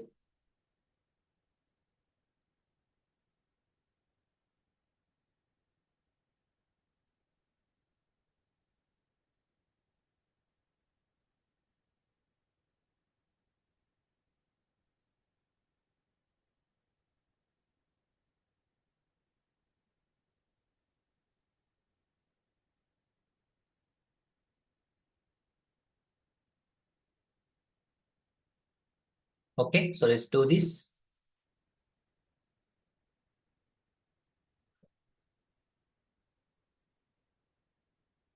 So this is a separate index file. So this is not a clustering index. Clustering index one we have done. I'll draw it here. This is my secondary index file. Now suppose another single level index is created on the non-ordering key field warranty ID, where V is 20 byte. So this is 20 byte and block pointer is 12 byte. So that means altogether 32 byte. 32 byte.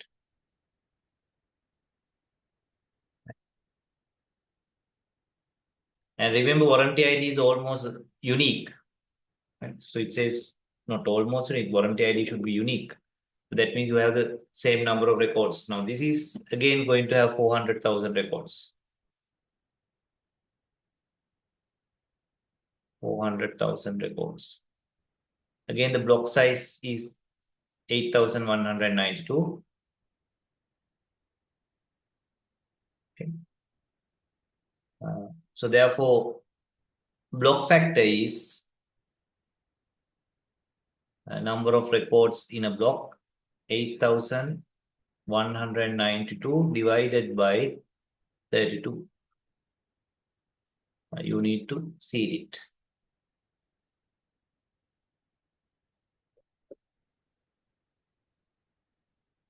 (8,192) divide by 32. 256. 256. Okay. So therefore, number of blocks required. Blocks. 400,000 divided by 256. Okay.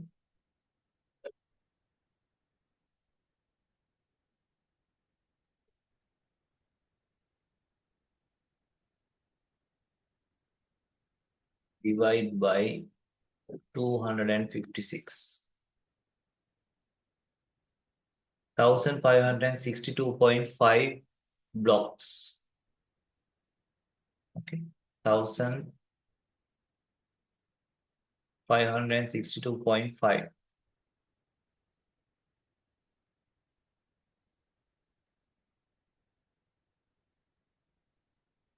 So that means 1,560.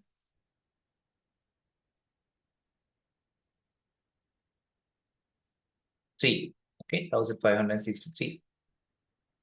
That is the number of blocks required. Okay, number of blocks required.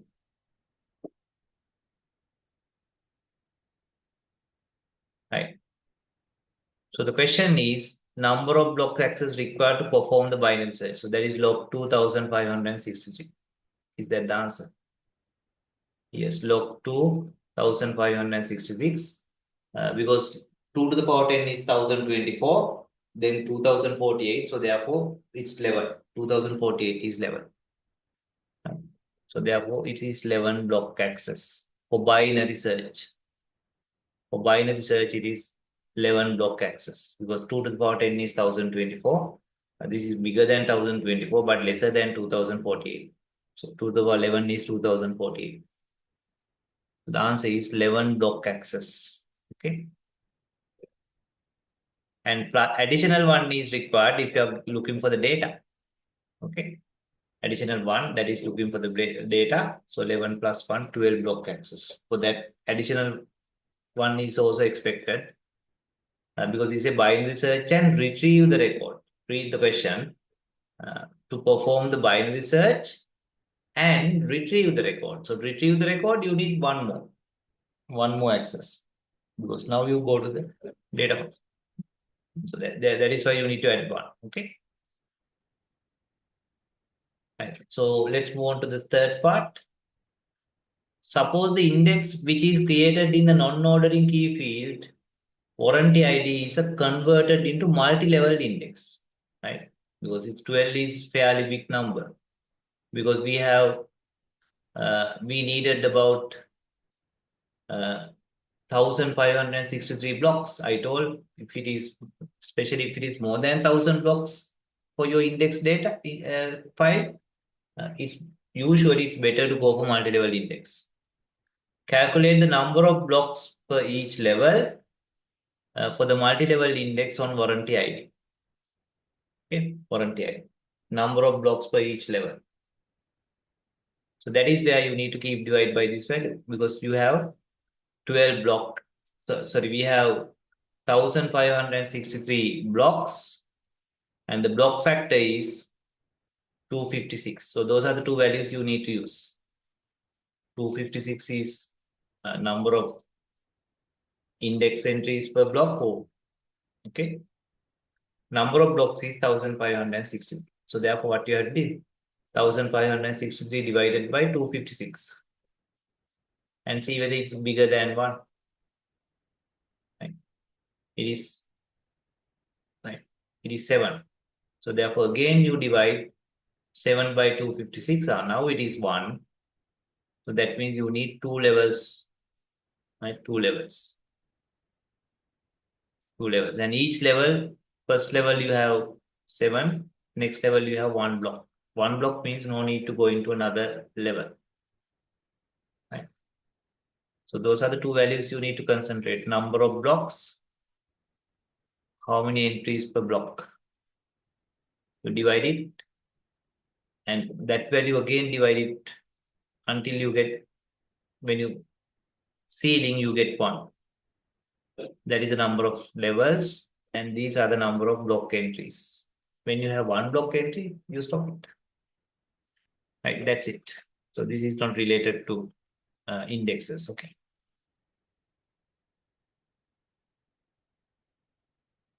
Any questions?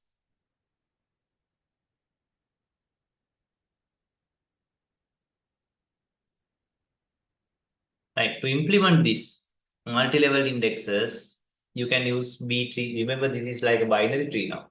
It's not binary tree, it's a tree because it's not necessarily 2 nodes. So it's basically a B tree or B plus tree. Okay. Because multi-level is not that always you break it into 2, 2, 2, 2. Okay. Sometimes you have 3, 4 entries. So therefore you can use B tree or B plus tree. Okay. Right. So now we move on to our next or the final concept, multiple field or composite index. This is different. Composite index means your index, so far our index file is for one field, whether it's a primary index or clustering index or secondary index. So far it is one field index. Maybe just the zip code, just the student ID. Okay. But sometimes maybe you want to search first by, say, department ID, then by salary. That is department ID, comma, salary combination is in your query. Okay. So that is where you need to go for composite index. That index consists of multiple fields, not multi-level index. Index consists of multiple fields, 2 fields, 3 fields. Okay, so then we can go for composite index. So first of all, you need to understand this. Okay, this is our final concept actually. Then of course, some more theory behind optimization. But this is final concept related to index. Right? So something like batch ID and city. Both in our workflows. Okay. And again, when we say 2 fields like batch ID, comma city, it is different from city, comma batch ID. Batch ID, comma city. Okay, let's take something else rather than batch ID, comma city. Say first by department ID, then by salary. That is, first we filter by department ID, sort by department ID, the department ID 1111, then salary 25,000, 40, 24,000, 20,000, then department 2. Okay. Maybe let's go by increasing value. Say department 1, 100,000 salary. Department 110,000. Department 150,000. Then maybe department 2, 90,000.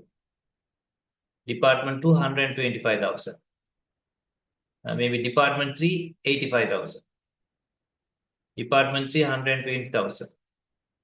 Maybe department 4, 110,000.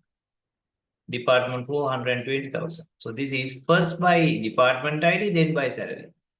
But if you go by salary and department ID, that is different. Then the lowest salary is the first record. Then the next salary. Right? If the same salary has multiple department, you go like that. But for this kind of a thing, of course, the department ID comma salary makes sense, not the salary comma department ID. But you can see that X comma Y and Y comma X are two different things. So therefore, first you need to decide what is your first sorting field. For the same value, what is your next sorting field? But these are also sorted. Okay. So pay attention to that. Okay. So you must be really serious now. Right. How do we implement those things? Okay. Don't worry. We are not going to do any calculations sort of things, but we are going to look at some theoretical aspects. Practically, how can we manage these kind of composite index? Okay. But that is after break.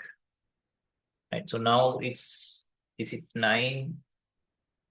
Yeah, 9:15. We'll take only 10 minutes break. We'll start at 9:25. We'll go until 10, okay? මොකද ඔයගොල්ලෝ syllabus එක ඉවර කරගත්තම ඔයාලට ලේසියි. I try to have another extra session next Monday also. මට පොයි දවසේ පොයි තුන් සෙනසුරාදා දෙන්නේ නැත්තම්. If you have any public holiday or something, we can have another extra class, okay? Right. We'll start at 9:25.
Okay, so let's continue. Right, so this is just the theory part. Some possible techniques to create composite index. Your composite index means we need to combine multiple fields to create the index. Right, so the two approaches mentioned in your notes are partition hashing and grid files. Right. So let's start with partition hashing. Right. So you know what is hashing is? Hashing is map a bigger range into a smaller range. Of course, there can be collisions like mod function. Say 105 mod 10 is 5. 105 is mapped to 5. 208 mod 5 mod 10 is 8. So 208 is mapped to 8. But there's a possibility of collision if you have 355, that is also mapped to 5. But when you take reasonably big value, the collision become less. So the idea is big value mapped to a small value. Though it's big, maybe there are gaps. We want to make it small because this is storage. Okay, storage. Maybe big values, but you have only 100 records. So then maybe we can map it to number between 0 to 99. Maybe these are big values. Maybe these are names and so on, email addresses. But we can hash it to small bit number of bits. So the idea is to make it smaller. Okay.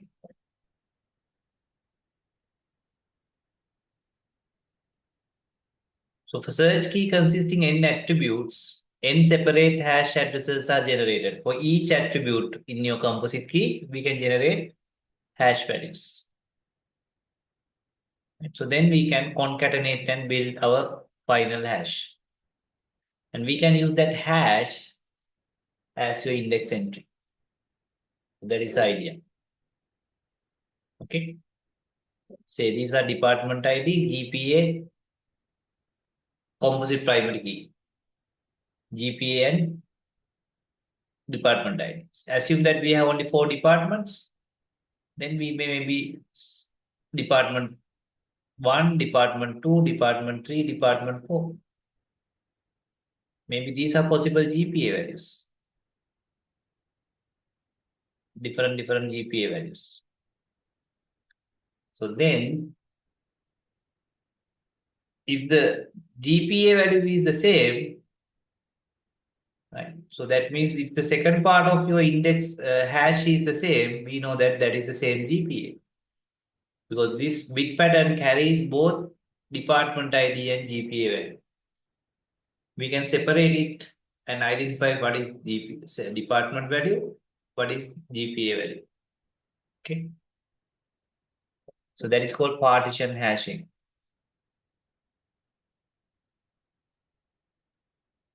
Okay.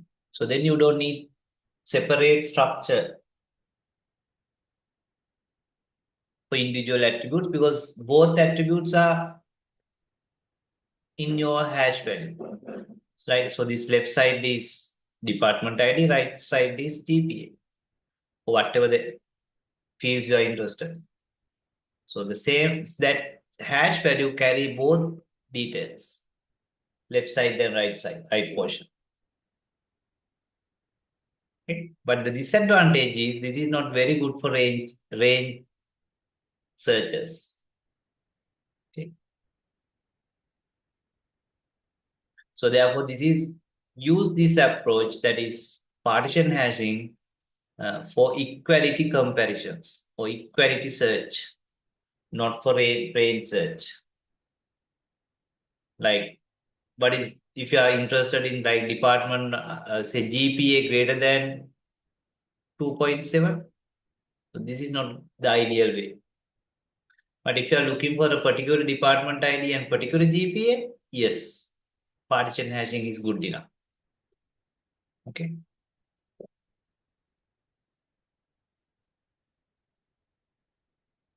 So another approach is go for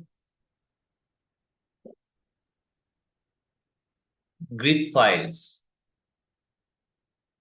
Grid files. You put it into a two-dimensional thing now. This is a different approach.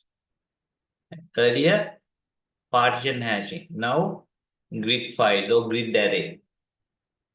So this approach is better for range search. Of course, we can use it for individual equality search also. Right? So look at this example. So these are department ID. For department ID, we have given a scale. Of course, in this case, we have given the same department ID. For GPA, ranges, we have given a scale because GPA has infinite possibilities, right? 1.9, 1.91, 1.92. So many possibilities. So here we are interested in put those values into ranges, say less than 0.9, 1 and 1.9, 2 and 2.9, bigger than 3. So this approach is targeting range searches. So now you can see this is my department ID access. Possibilities are 0, 1, 2, 3. X-axis is my linear scale for GPA, 0, 1, 2, 3. Right? For example, this square represent department ID 2 and GPA bigger than 3. So this represent department ID 2, GPA bigger than 3. This represent department ID 2 and GPA between 1 and 1.9. So this is better for range checks. Okay, range searches.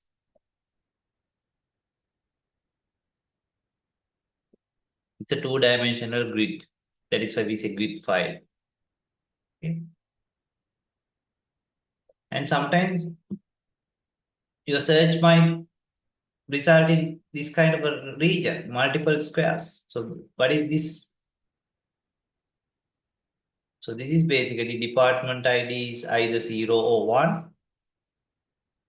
And your GPA must be 2 or 3 means what? Bigger than 2. Bigger than 2 means either linear scale 2 or linear scale 3. 2 is also taken, 3 is also taken. And department ID 0, department ID 1, both are taken. This is department 1 or 0 and GPA bigger than 2. Right? So you can see this can be used for range searches, better suitable for range searches. Grid file approach.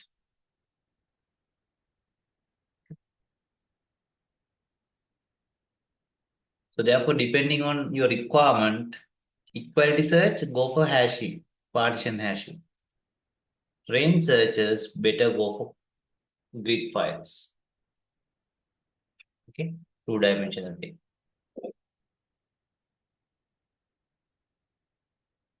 Fine. So we'll look at some more classification now. So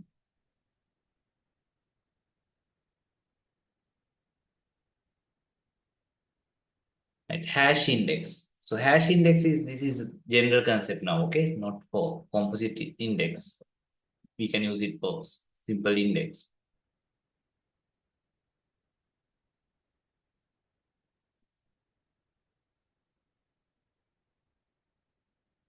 So you can use a hash value of the key to point to your record. Okay, hash value of the key because hash values are smaller. It's the same concept. The idea is make it smaller. Okay. Another approach is bitmap. Bitmap approach.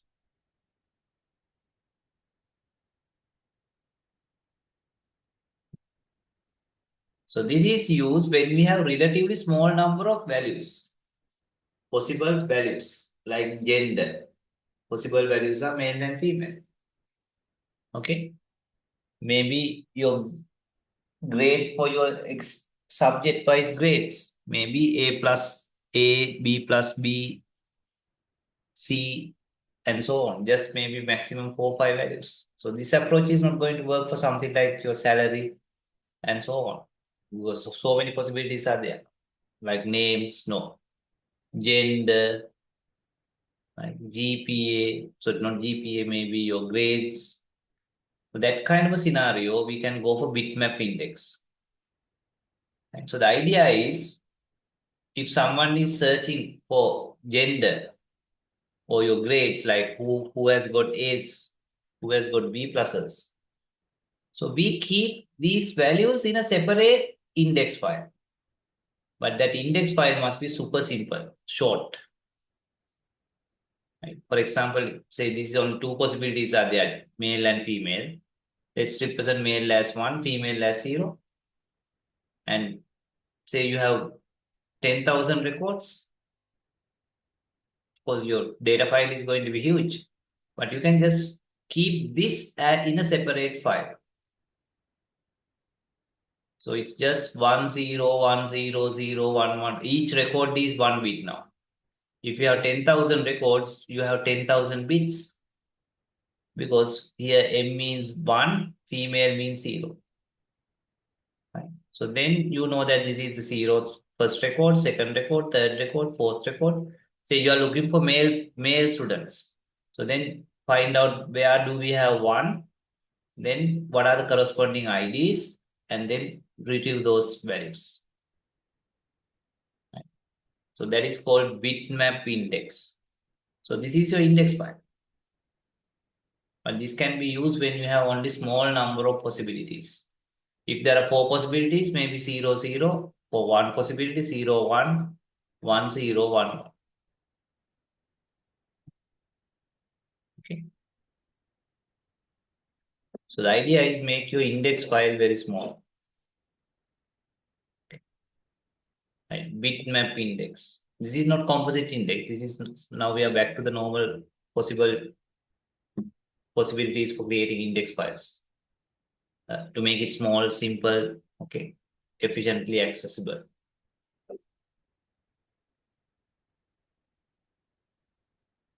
So therefore, when to use bitmap index, when we have quite a less number of unique values.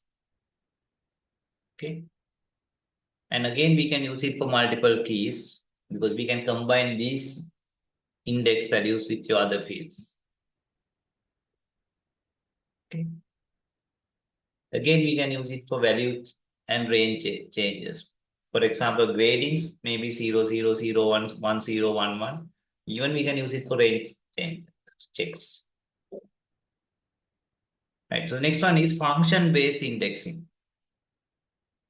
So these now we are back to the normal indexing. Okay, we are not talking about the composite indexes. Function-based index means maybe your search query use a SQL function. Okay, your search query. Okay, where condition. So this is a typical example. Say you convert your names into uppercase before searching. You don't go for the mixed case. Mixed case because remember simple Nimal and capital Nimal are two different things in computing. But we know that Nimal is Nimal. Some people use capital letters, some people use simple letters.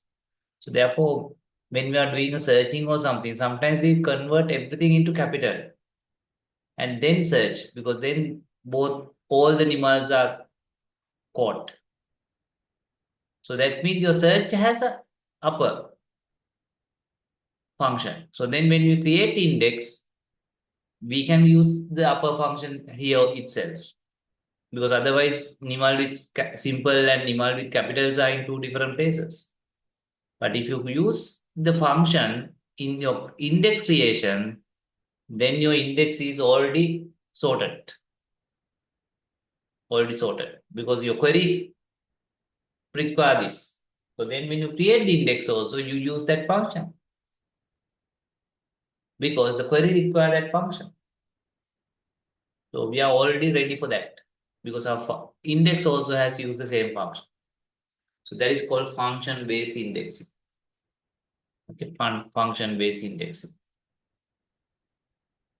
Maybe your query refer to average. So then when you create the index itself, maybe you can create it for average. Right. So that is called function-based indexing. So we proactively use the function so that our data is already, our index is already processing, has processed it. Okay. Right. So now we move on to our final subtopic, uh, index creation and tuning. Of course, you know how to create indexes because you did SQL in semester 2. But anyway, when we create a table, you know that when we create a table, we can include a primary key, other constraints like null constraint, default constraints, and also we can create a foreign key. And additionally, you can create an index. Usually by default, most of the databases, your primary key is index, primary index. Most of the time, your foreign keys are also index as secondary indexes. You don't need to create those separately. But if you want any additional index, usually you need to specify that. Otherwise, your DBMS has no idea whether you need it. But usually it add primary index and secondary index for each foreign key.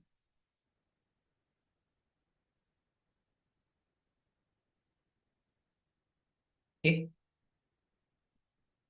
But if you need to create additional index, this is how you do it. This standard SQL, create index, you can give it a name, any name, so that we can drop it later, on your table name, then your column and order, whether it's ascending, descending. Of course, you can create composite index as well, comma separator. And you can additionally say what type of index you want to create. Is it a cluster index, primary index, and so on. Okay. So these are some simple examples. Create index, so I index last name, on the table name persons, field name is last name. Okay, so this is a composite index. Its name is IDX P name. On persons table, the two fields are this composite index, last name and first name. Okay. And the advantage of giving your index name is you can drop it anytime. So dropping index is not going to affect your data or table. Just the index file is removed. Okay. Right. Index tuning. Right. Why do we add the index? Because we can speed up data access. Sometimes queries, sometimes your joins.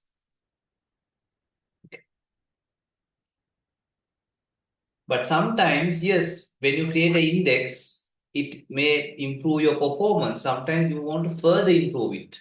Maybe you want to optimize it. There are some complaints saying this particular report is taking too much of time. This particular query, customer says it takes too much of time. So you want to optimize. And these are very challenging things. Right? Because this is not like writing a logic. This is bit of trial and error. Use your common sense and then decide what to do. Most of the time, you need to tune your index.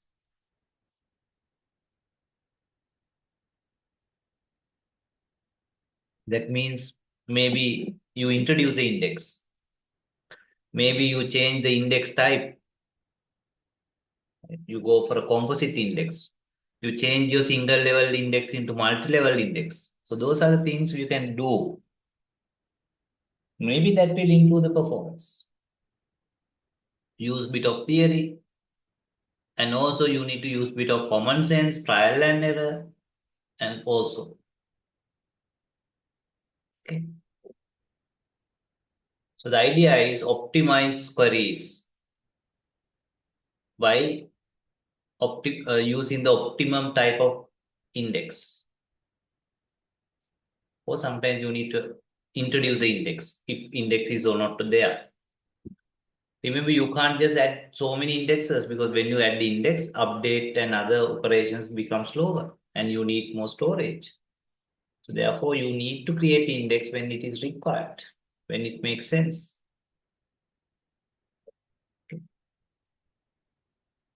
So these are some hints or best practices when it comes to tuning queries, especially using index. So think about these points, the relations that will be accessed by the query. Say you want to improve the performance of a particular query. So, but first check what are the tables, so the relations that your query is referring to. Then which attributes, especially specified in the select conditions, where condition, because these conditions are super important. If your conditions is relating to the email address, so that means you are going for looking for specific email address. So maybe index by email address is going to help, or maybe you search by query by city. Maybe currently there's no index for city. Maybe you should introduce a secondary index for city field. Then you need to decide what kind of index we are going to create. Is it single level, multi-level, hash index? Okay. Then you need to decide whether you are going to do a equality query or range query.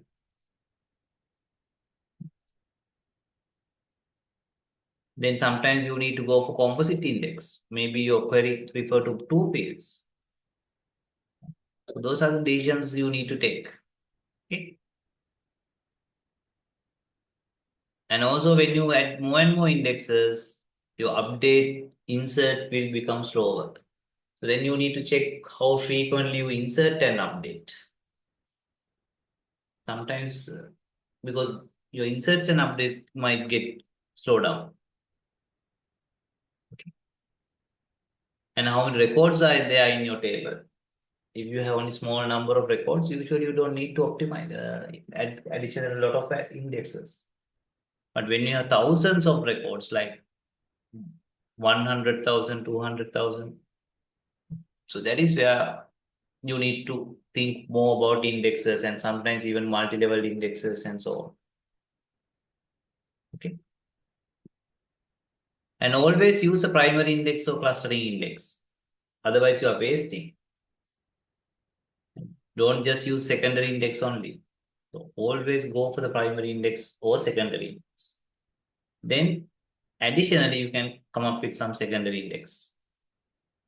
So then again decide it's single level, multi-level, is it hashing, right? Bitmap, what kind of index you want to use. Because you can have multiple indexes. Okay. Right. So that's it. Right. So this is one of the toughest topic. Okay. Uh, Database index and tuning. Okay. Right. So we have only one more topic to finish. That is distributed databases. So for that, I have not given you a separate note. I will be referring to the UCSC note, but I have uploaded highlighted note. Okay. So make sure you read it before the next class, because we can do it in within maybe 1.5 hours. Right? 1.5 hours. Then syllabus is over. Now we have already done some past papers. Like we did some past papers for the uh, transaction handling also. But we need to do a bit of transaction handling part for the NoSQL databases, right? So therefore, actually, this is not fully done.